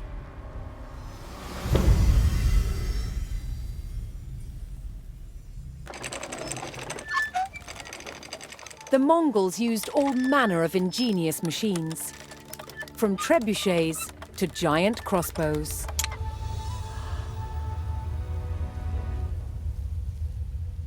They were masters of siege warfare and recruited Chinese military engineers to build their devices. In this copy of an 11th century Chinese manual, Justin Ma has discovered an unusual weapon. This is a triple crossbow, a large triple crossbow in an arrangement where we have 2 bows in front, and here's the weird thing. You've got 1 bow in the back, facing backwards. There is a term in this passage which says that the bows are joined using a shengzhou, or a rope and axle, a pulley. Okay, yeah. A pulley is the key, and that's the absolute essential ingredient in this contraption to make it work. The front bows are joined by 2 simple cords.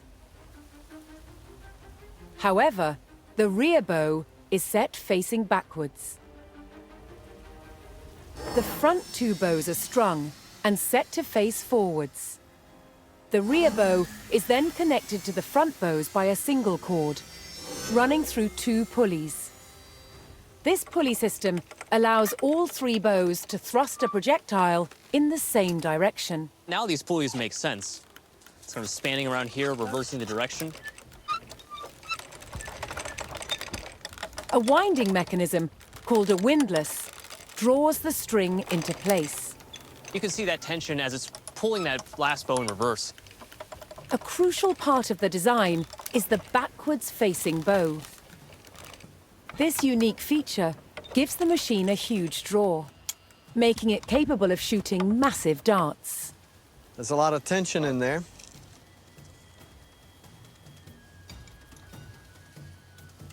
The projectile strikes with impressive force. Golly. Well, it's gone through 3. Piercing 3 boards on the first attempt, the team decides to increase the challenge. Let's do it. Quite exciting. Let's see if it really can punch a hole through that 4th one. It went all through 3 of them, and it punched a slight hole on the side of the 4th. In battle, such weapons might be used to penetrate shields, but this heavy oak barrel poses an even greater challenge. Aha! We got the hole! Look at it. A lot of leaking out. I didn't think we're going to be able to punch this. I mean, it's just incredible. This is impressive. I mean, this took a lot of force, too. Look at the thickness of it. And this is some hard wood. I mean, this is not just some particle board here. Okay? I mean, this is incredible. Embracing the knowledge and skills of the people they conquered enabled the Mongols to win wars and control vast territories. This was key to the creation of one of the world's largest empires. After a stunning victory over the Hungarian king at the Battle of Mohi, the Mongols seemed unstoppable. But a year later, the great Khan Ogedei died. The Mongols pulled out of Europe and returned home. Over the next 20 years, 2 more great Khans ascended to the throne. Their conquests continued to expand the empire in the east. Then in 1260, the grandson of Genghis became the next great Khan. His name was Kublai Khan.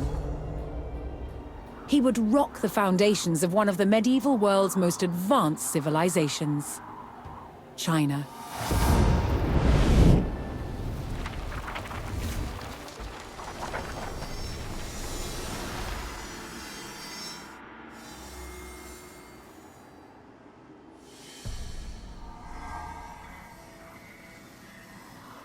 This is Shangdu.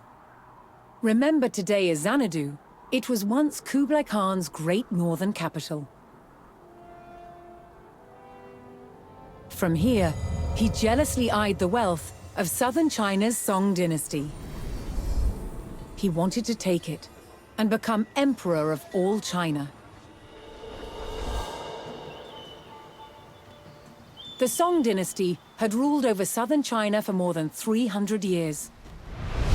And the country was prosperous and well-governed.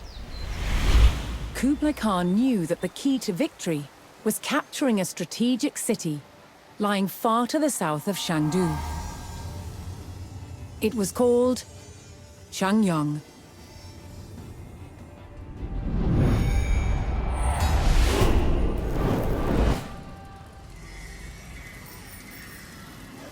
Changyang was the gateway to the south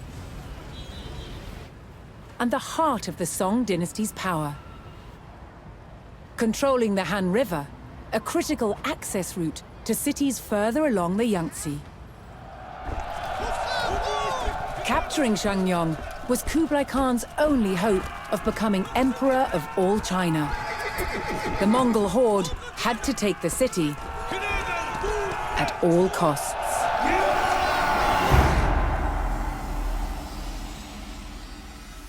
The twin cities did not yield.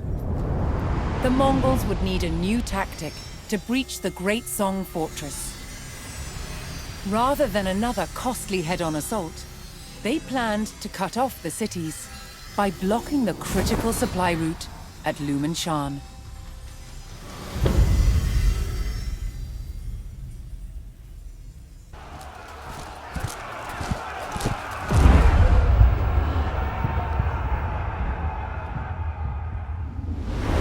Heavy cavalry was an integral part of the Mongol army. By definition, they were fully armored. Heavy cavalrymen were troops who went into the thick of the fighting. Mongol heavy cavalry had steel helmets, but they also had this very distinctive form of armor here, known as lamina, made of steel, rawhide, and even leather. Now, in this example, you can see how the individual scales have been laced together, often with doe skin. Rows of lamellae, which in turn was then sewn into fabric or leather backing. Lamina armor is wonderfully robust. It's flexible, relatively lightweight, and easy to repair. The Mongol heavy cavalryman, in his characteristic lamellar armor, was the hammer in the Mongol war machine. All Mongols, both heavy and light cavalry, were capable horse archers. However, for the heavy cavalry, shock troops that rode into and smashed the enemy, the bow was of secondary importance. Their principal weapon of first contact was the lance. Using the momentum of the horse, the lance was mostly used point first to strike and pierce a foe. It could be used with great precision. Strikes with the point were effective, but the Mongol lance had an additional feature. Not only did you have the spearhead for running into and through the enemy, but you also had this hook to haul them from the saddle. It took considerable strength to pull a man from his horse. And doing so took him out of the fighting just as successfully as a head-on strike. In hand-to-hand combat, the Mongols used the sword to slice their way to victory. But they also had this, the great mace, which they used with two hands.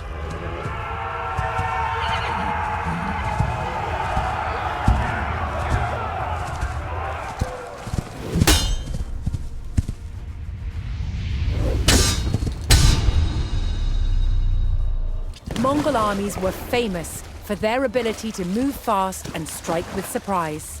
But their heavy cavalry was a brutal shock force that could overwhelm and crush an enemy with raw power. Crippled by the loss of their supply route, the twin cities of Shenyang and Fangcheng were ready to fall. The Mongols' new long-range trebuchets would test the mighty walls of the Song Fortress, and Kublai Khan would not stop the bombardment until he sat on the throne of all China.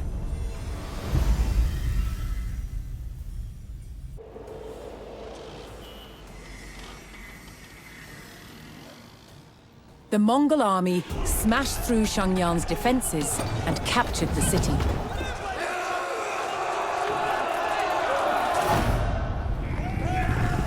Kublai Khan then pursued the remnants of the Song dynasty across southern China. In 1279, at the Battle of Yamen, the Mongols destroyed the last defenders of the Song. Kublai Khan now ruled over all China, founding the Yuan dynasty.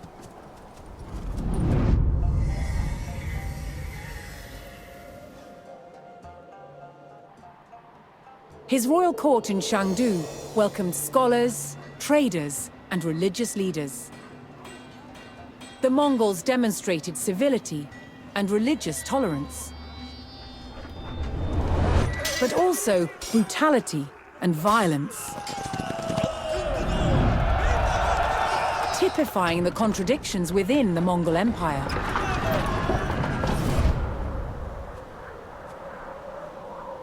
Since Genghis Khan first united the Mongolian tribes, they had made incredible advances in technology and trade. And they created indelible connections between East and West. At its height, almost 100 million people lived under Mongol rule, a quarter of the world's population. The Mongol Empire endured for less than 200 years, before fragmenting into smaller territories. But its legend continues to this day. Genghis Khan's mission was to unite the world into one empire. Yet he always returned to the Mongolian steppe, where the endless grasslands lay beneath the eternal sky. And from where he created one of the largest empires the world has ever known.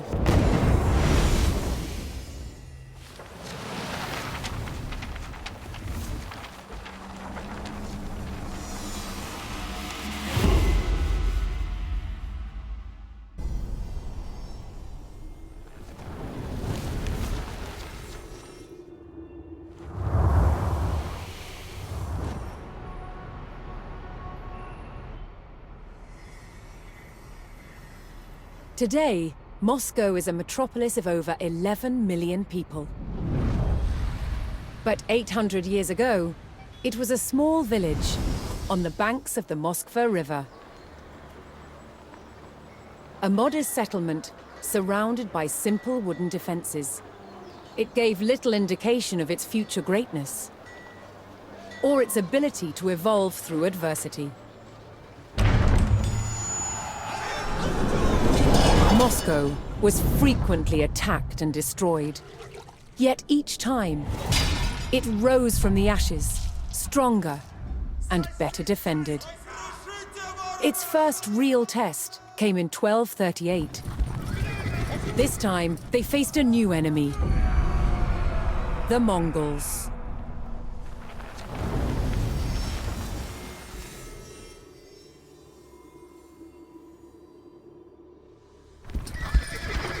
Moscow had been largely unaware of the growing threat in Central Asia.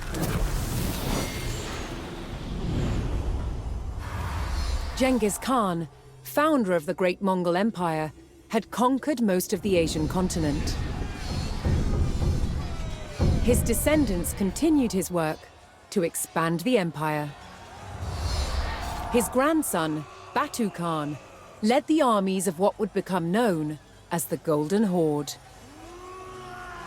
Their goal, to extract money from principalities they conquered. One by one, states in the region, known collectively as the Rus, fell to the Golden Horde.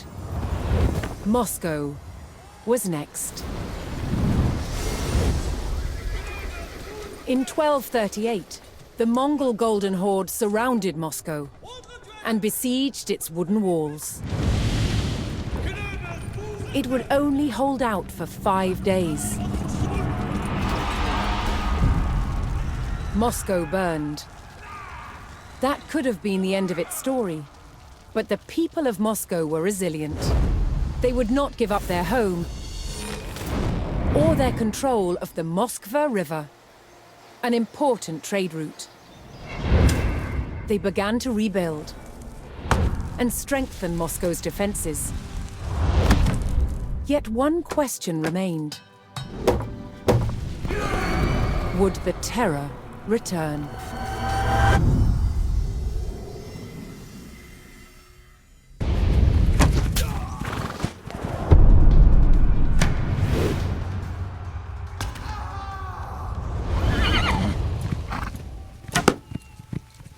Horse archers were elite troops who galloped into battle, shooting their bows from the saddle, arrow after arrow after arrow.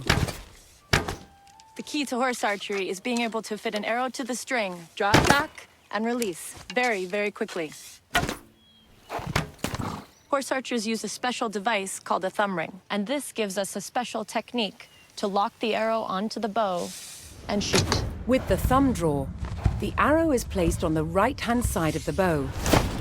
And so taking an arrow from the quiver and onto the string was extremely efficient, allowing horse archers to shoot in rapid succession. The three main shots are the forward shot, the side shot, and the back shot, also called the Parthian shot. Both Moscow and the Mongols had a horse archery tradition that stretched back for centuries. Their armies were well matched with these light and versatile troops, and their conflicts were characterized by the horse archers' fluid style of warfare. Horse archers were famed for their surprise attacks. In Moscow's armies, they could be deployed rapidly in many different terrains, and then appear as if from nowhere. In addition to being expert with their bows, they used both javelins and swords for close-quarter fighting. Attacks could come from any side, so horse archers had to shoot both left and right-handed. Shots taken behind the head offered additional variety in the angles of attack.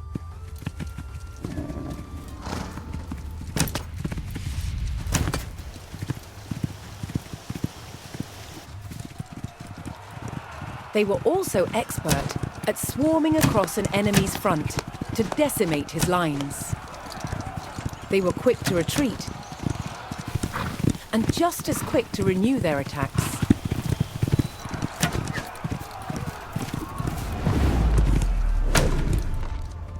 Horse archers were Moscow's crack troops. They patrolled the borders and held them against invaders.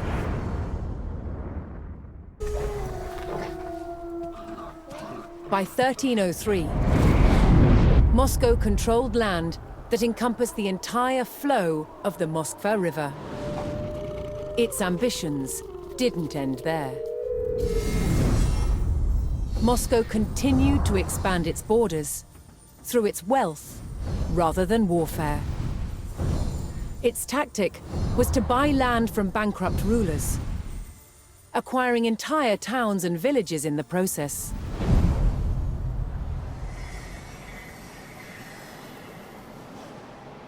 As Moscow was still a vassal of the mighty Mongol Empire, it had to send envoys to pay them tribute.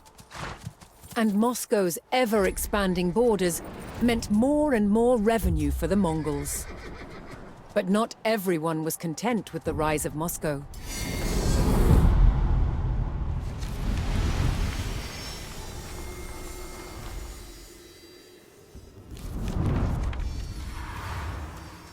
As Moscow grew in power and influence, its Grand Prince, Dmitry Ivanovich, reinforced its vulnerable defenses.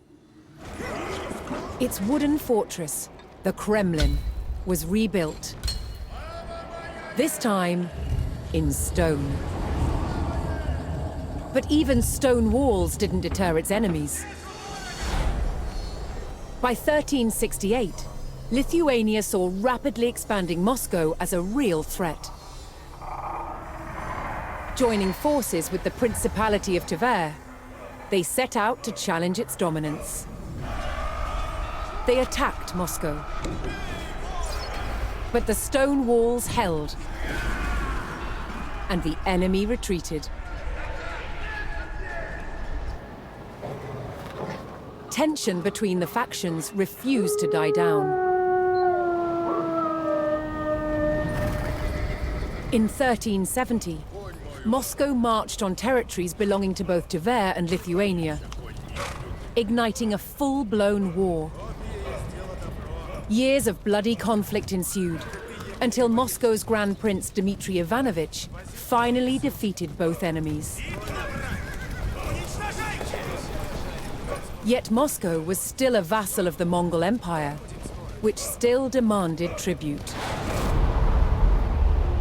Moscow must keep up the payments or face retribution.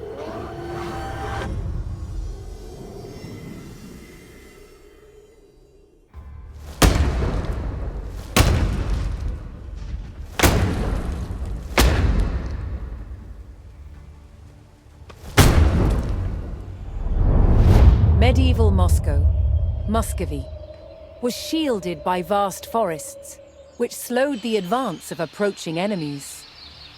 These woodlands were also an abundant source of timber for building wooden forts. Forts built within urban settlements were called Kremlins. The original Kremlin in Moscow, from at least the 12th century, was made entirely from wood, as were all buildings in the city. To understand how these forts were constructed, a scaled-down version is being made. Moscow built forts in vast numbers. You can see they had an ingenious way of doing it. These standard lengths of wood have V-shaped notches cut into the end, and then they can be simply overlaid into a box construction which forms a cell. No joints, no nails, just the sheer weight will keep them in place. Stacked together both vertically and side by side, these cells created astonishingly resilient walls. They were far better at withstanding attacks from mighty siege engines than simple vertical palisades.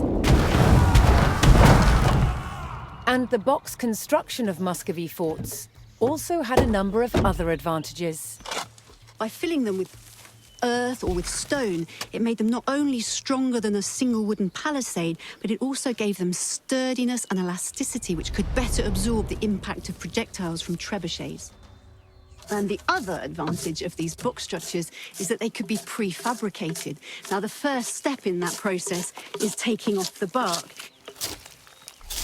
This stops wood-eating insects from sheltering beneath the bark and allows the wood to dry, preventing it from rotting. By taking off the bark, this wood could then last for years.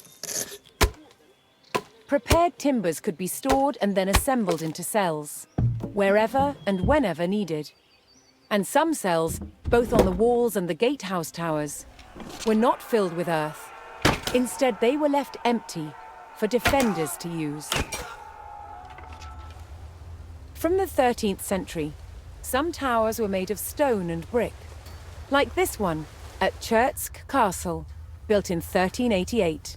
When stone wasn't available locally, red brick was the material of choice. Of course, the advantage of using bricks is that they're easy and cheap to manufacture, they're uniform, so easy to build with, and it's these red bricks which give the distinctive look to Eastern European castles, which we can still see to this day. Stone and brick towers could be built much taller than wooden ones. This allowed Moscow's defenders to spot potential attackers sooner, keeping their enemies at bay. Under Grand Prince Dmitry, Moscow had grown rich and allied itself with old adversaries. Together, the Rus allies were ready to challenge the dominance of the Mongols and stopped paying them tribute. On the banks of the River Don, Dmitry would stake his life on being the first Rus leader to defeat the Horde in battle.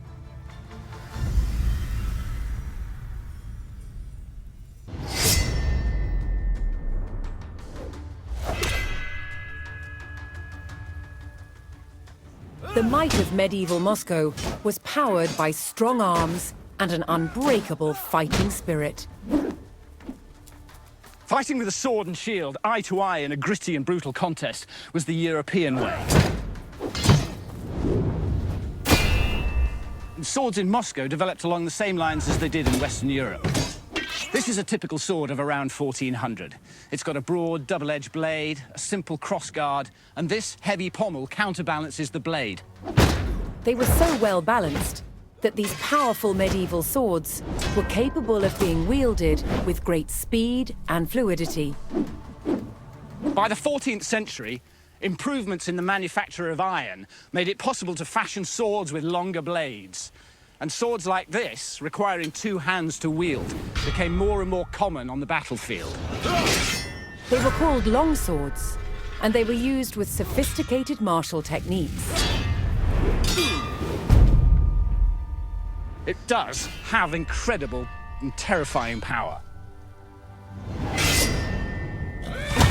But there was another influence on Moscow. Moscow traded with the East and Moscow fought with the East. And it was from the East that Moscow adopted the saber, with its distinctively curved blade. The curve on a saber blade gives a natural slice to the cut, so cutting deeper for less effort. These exceptionally light swords were first and foremost a horseman's weapon. As a single-strike weapon, using the speed of the horse for impact, it was one cut onto the next.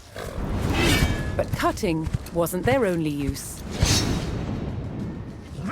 Even with a curved blade, you can still deliver an effective thrust.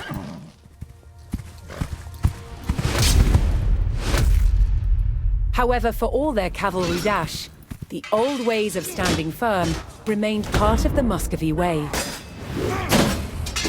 forging a military culture that was a unique blend of West and East.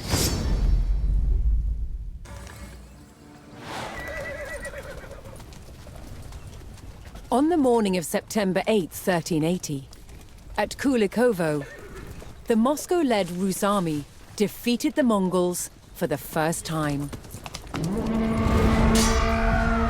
One of the key battles of the medieval age, it was a transformative event in the rise of Moscow as the future capital of Russia.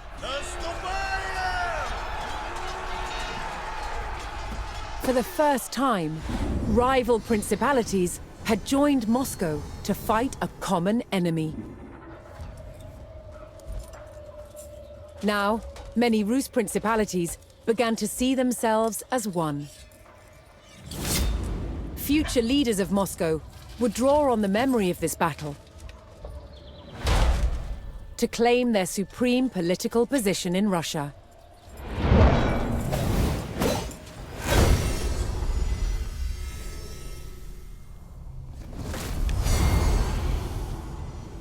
Moscow's Grand Prince, Dmitry Ivanovich, had led the Rus principalities to victory over the Mongols, reinforcing his dominance.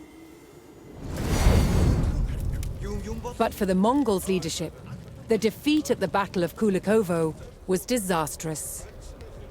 The ruler of their Golden Horde was overthrown by a descendant of Genghis Khan. His name was Toktamish. And Toktamish was not going to let the treacherous Moscow-led Rus get away with rebellion. 2 years after their defeat at Kulikovo, Toktamish's Golden Horde set out to attack Moscow.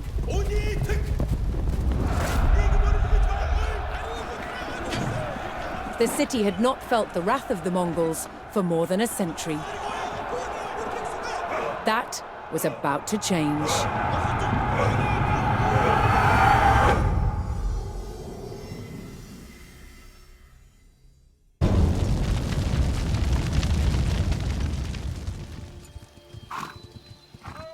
Among both the armies of Moscow and the Golden Horde were strange-looking creatures. Grotesque, sinister faces that struck terror into a foe.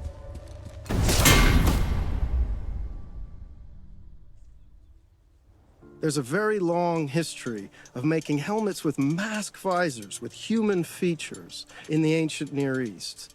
Moscow was heavily influenced by this metalworking tradition, using the art of embossing to hammer these extraordinary sculptural forms into the steel. To make these masks required highly skilled artisans. In present-day Poland, Adam Mazia is a master of the craft. The process begins with a thick, flat sheet of wrought iron.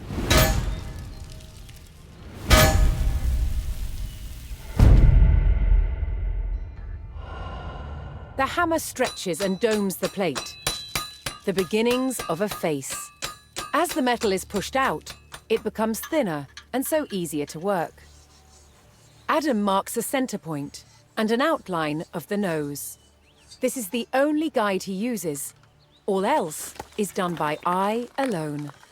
In Western Europe during the late Middle Ages, helmet design was all about function. What shapes are going to form glancing surfaces that make weapons skate and bounce away from the face?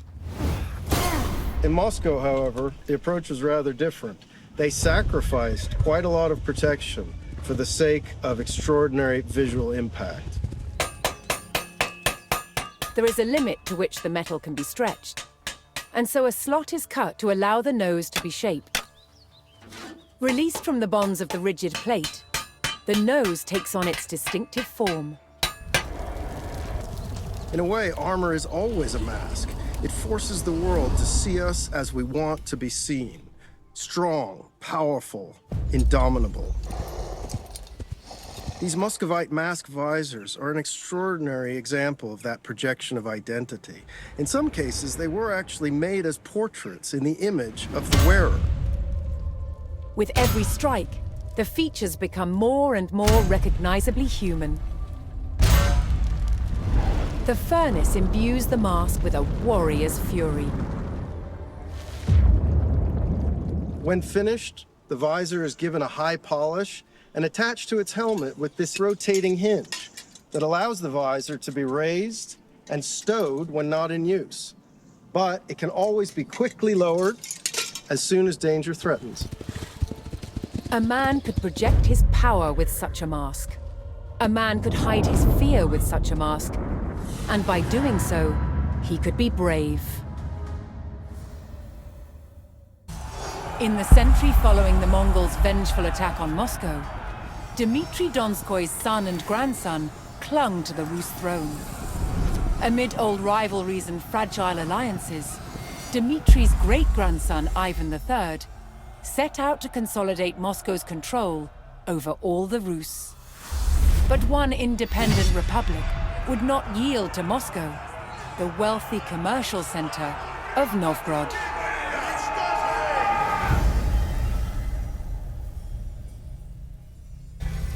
While Ivan III consolidated Moscow's power, the Golden Horde was succumbing to discord. Seizing on this weakness, Ivan withheld tribute, equipped his men with firearms, and marched to meet the army of the Khan.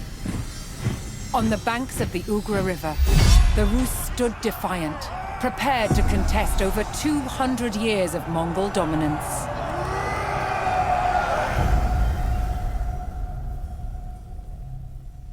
From long, harsh winters to Mongol invasions, life for Muscovite peasants was tough. But they had one crop that was vital to their survival: rye.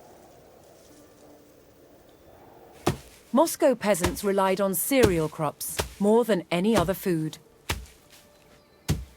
To separate the grain from the straw, cereals had to be threshed with a flail.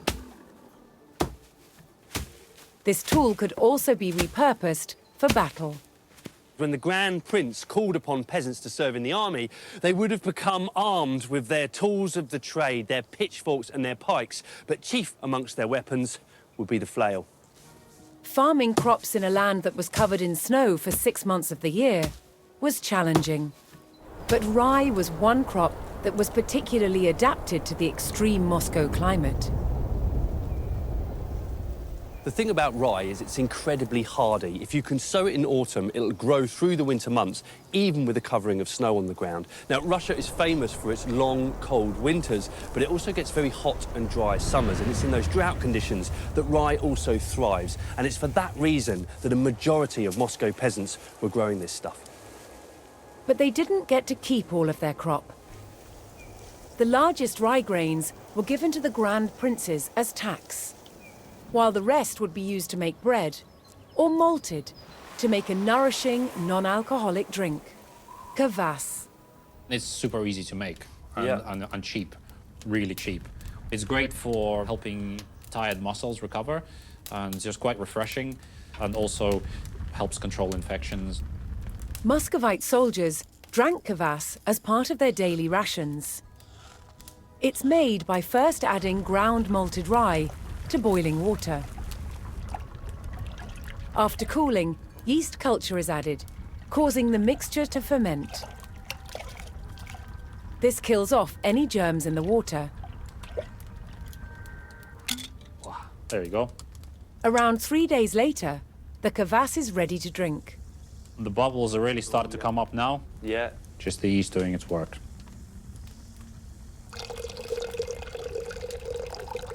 На здоровье. На здоровье.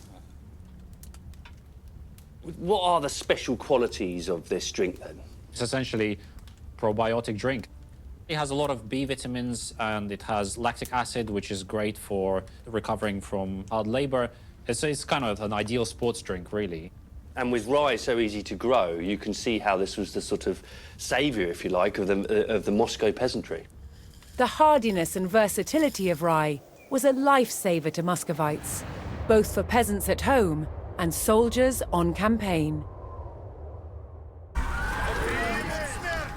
In 1480, Moscow's army, led by Ivan III, faced off against the Mongols across the banks of the Ugra River. But the Muscovites, armed with guns, were too much for the Mongol army.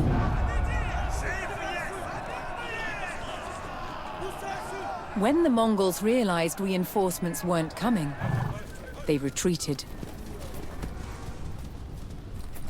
Now Ivan III was free to pursue his ambitions to expand Moscow even further.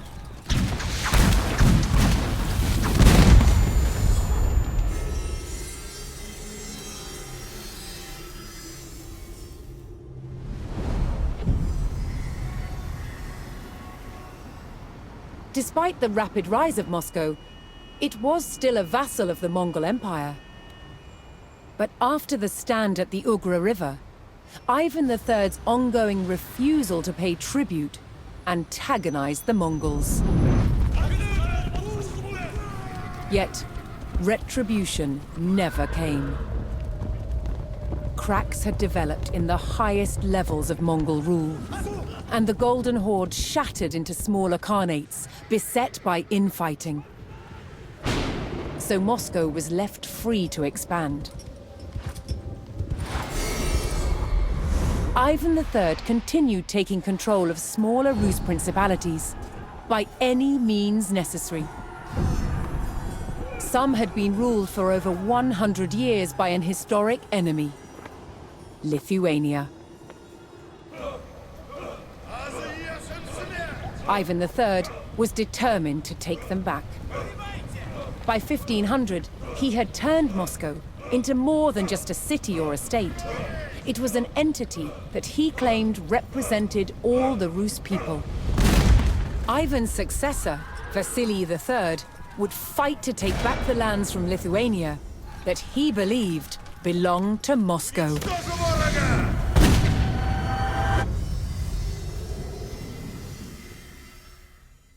Following Moscow's growth in the west, Ivan IV ascended the throne and took up the eastern expansion plans of his ancestors. The Tatar Khanate of Kazan lay just across the border. But the Tatars had resisted many Rus sieges in the past.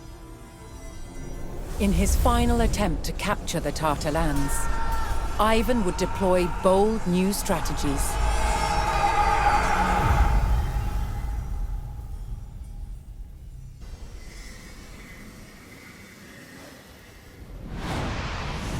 Ivan IV had broken through the walls of the ancient city of Kazan, and his army flooded the streets. They hunted down its defenders and their allies, and brutally sacked the city.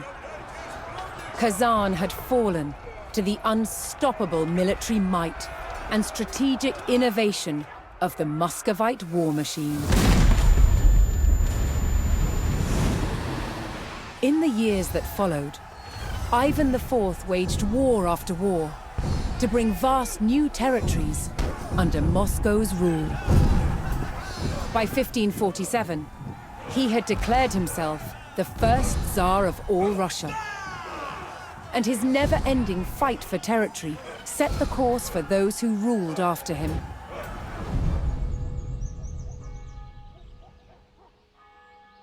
Moscow was no longer a small fort on the banks of the Moskva River. It had survived centuries of Mongol oppression and wars with its neighbors. Its evolution from fort to city to state and to empire would continue. Moscow's rise transformed Russia into one of the world's greatest superpowers.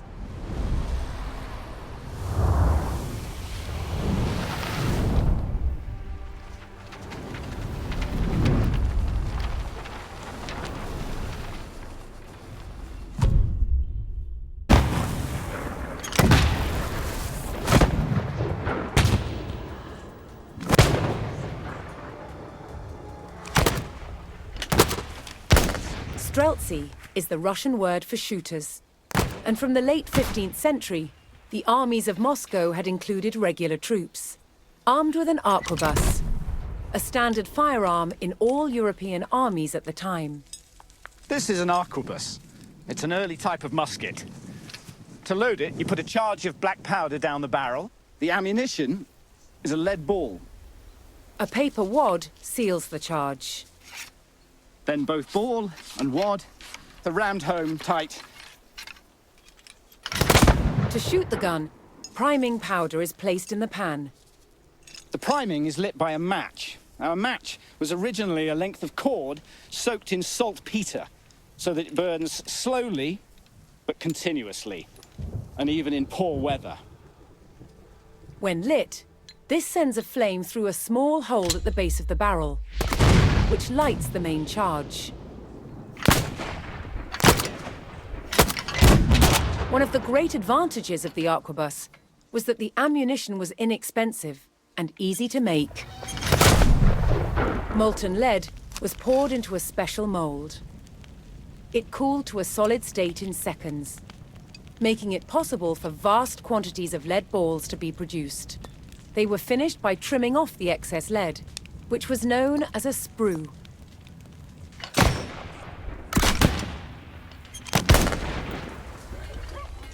Streltsy received regular payment of both money and bread, and they lived with their families in purpose-built settlements called slobody.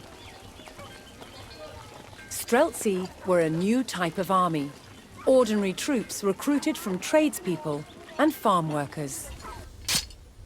An early arquebus had an extremely heavy barrel.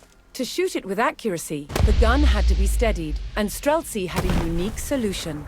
This is a type of axe called a bardiche, and for the Streltsy, it doubled as a gun rest. Arquebus men were usually vulnerable to cavalry.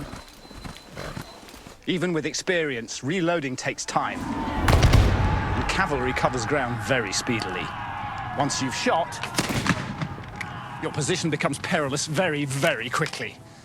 However, with the scything power of a bardiche, a Streltsy has at least the chance to withstand the cavalry onslaught.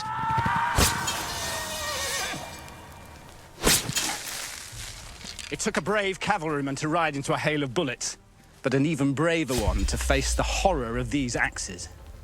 Over time, Moscow's armies recruited more and more men armed with guns. Inexpensive troops who changed the way war was waged.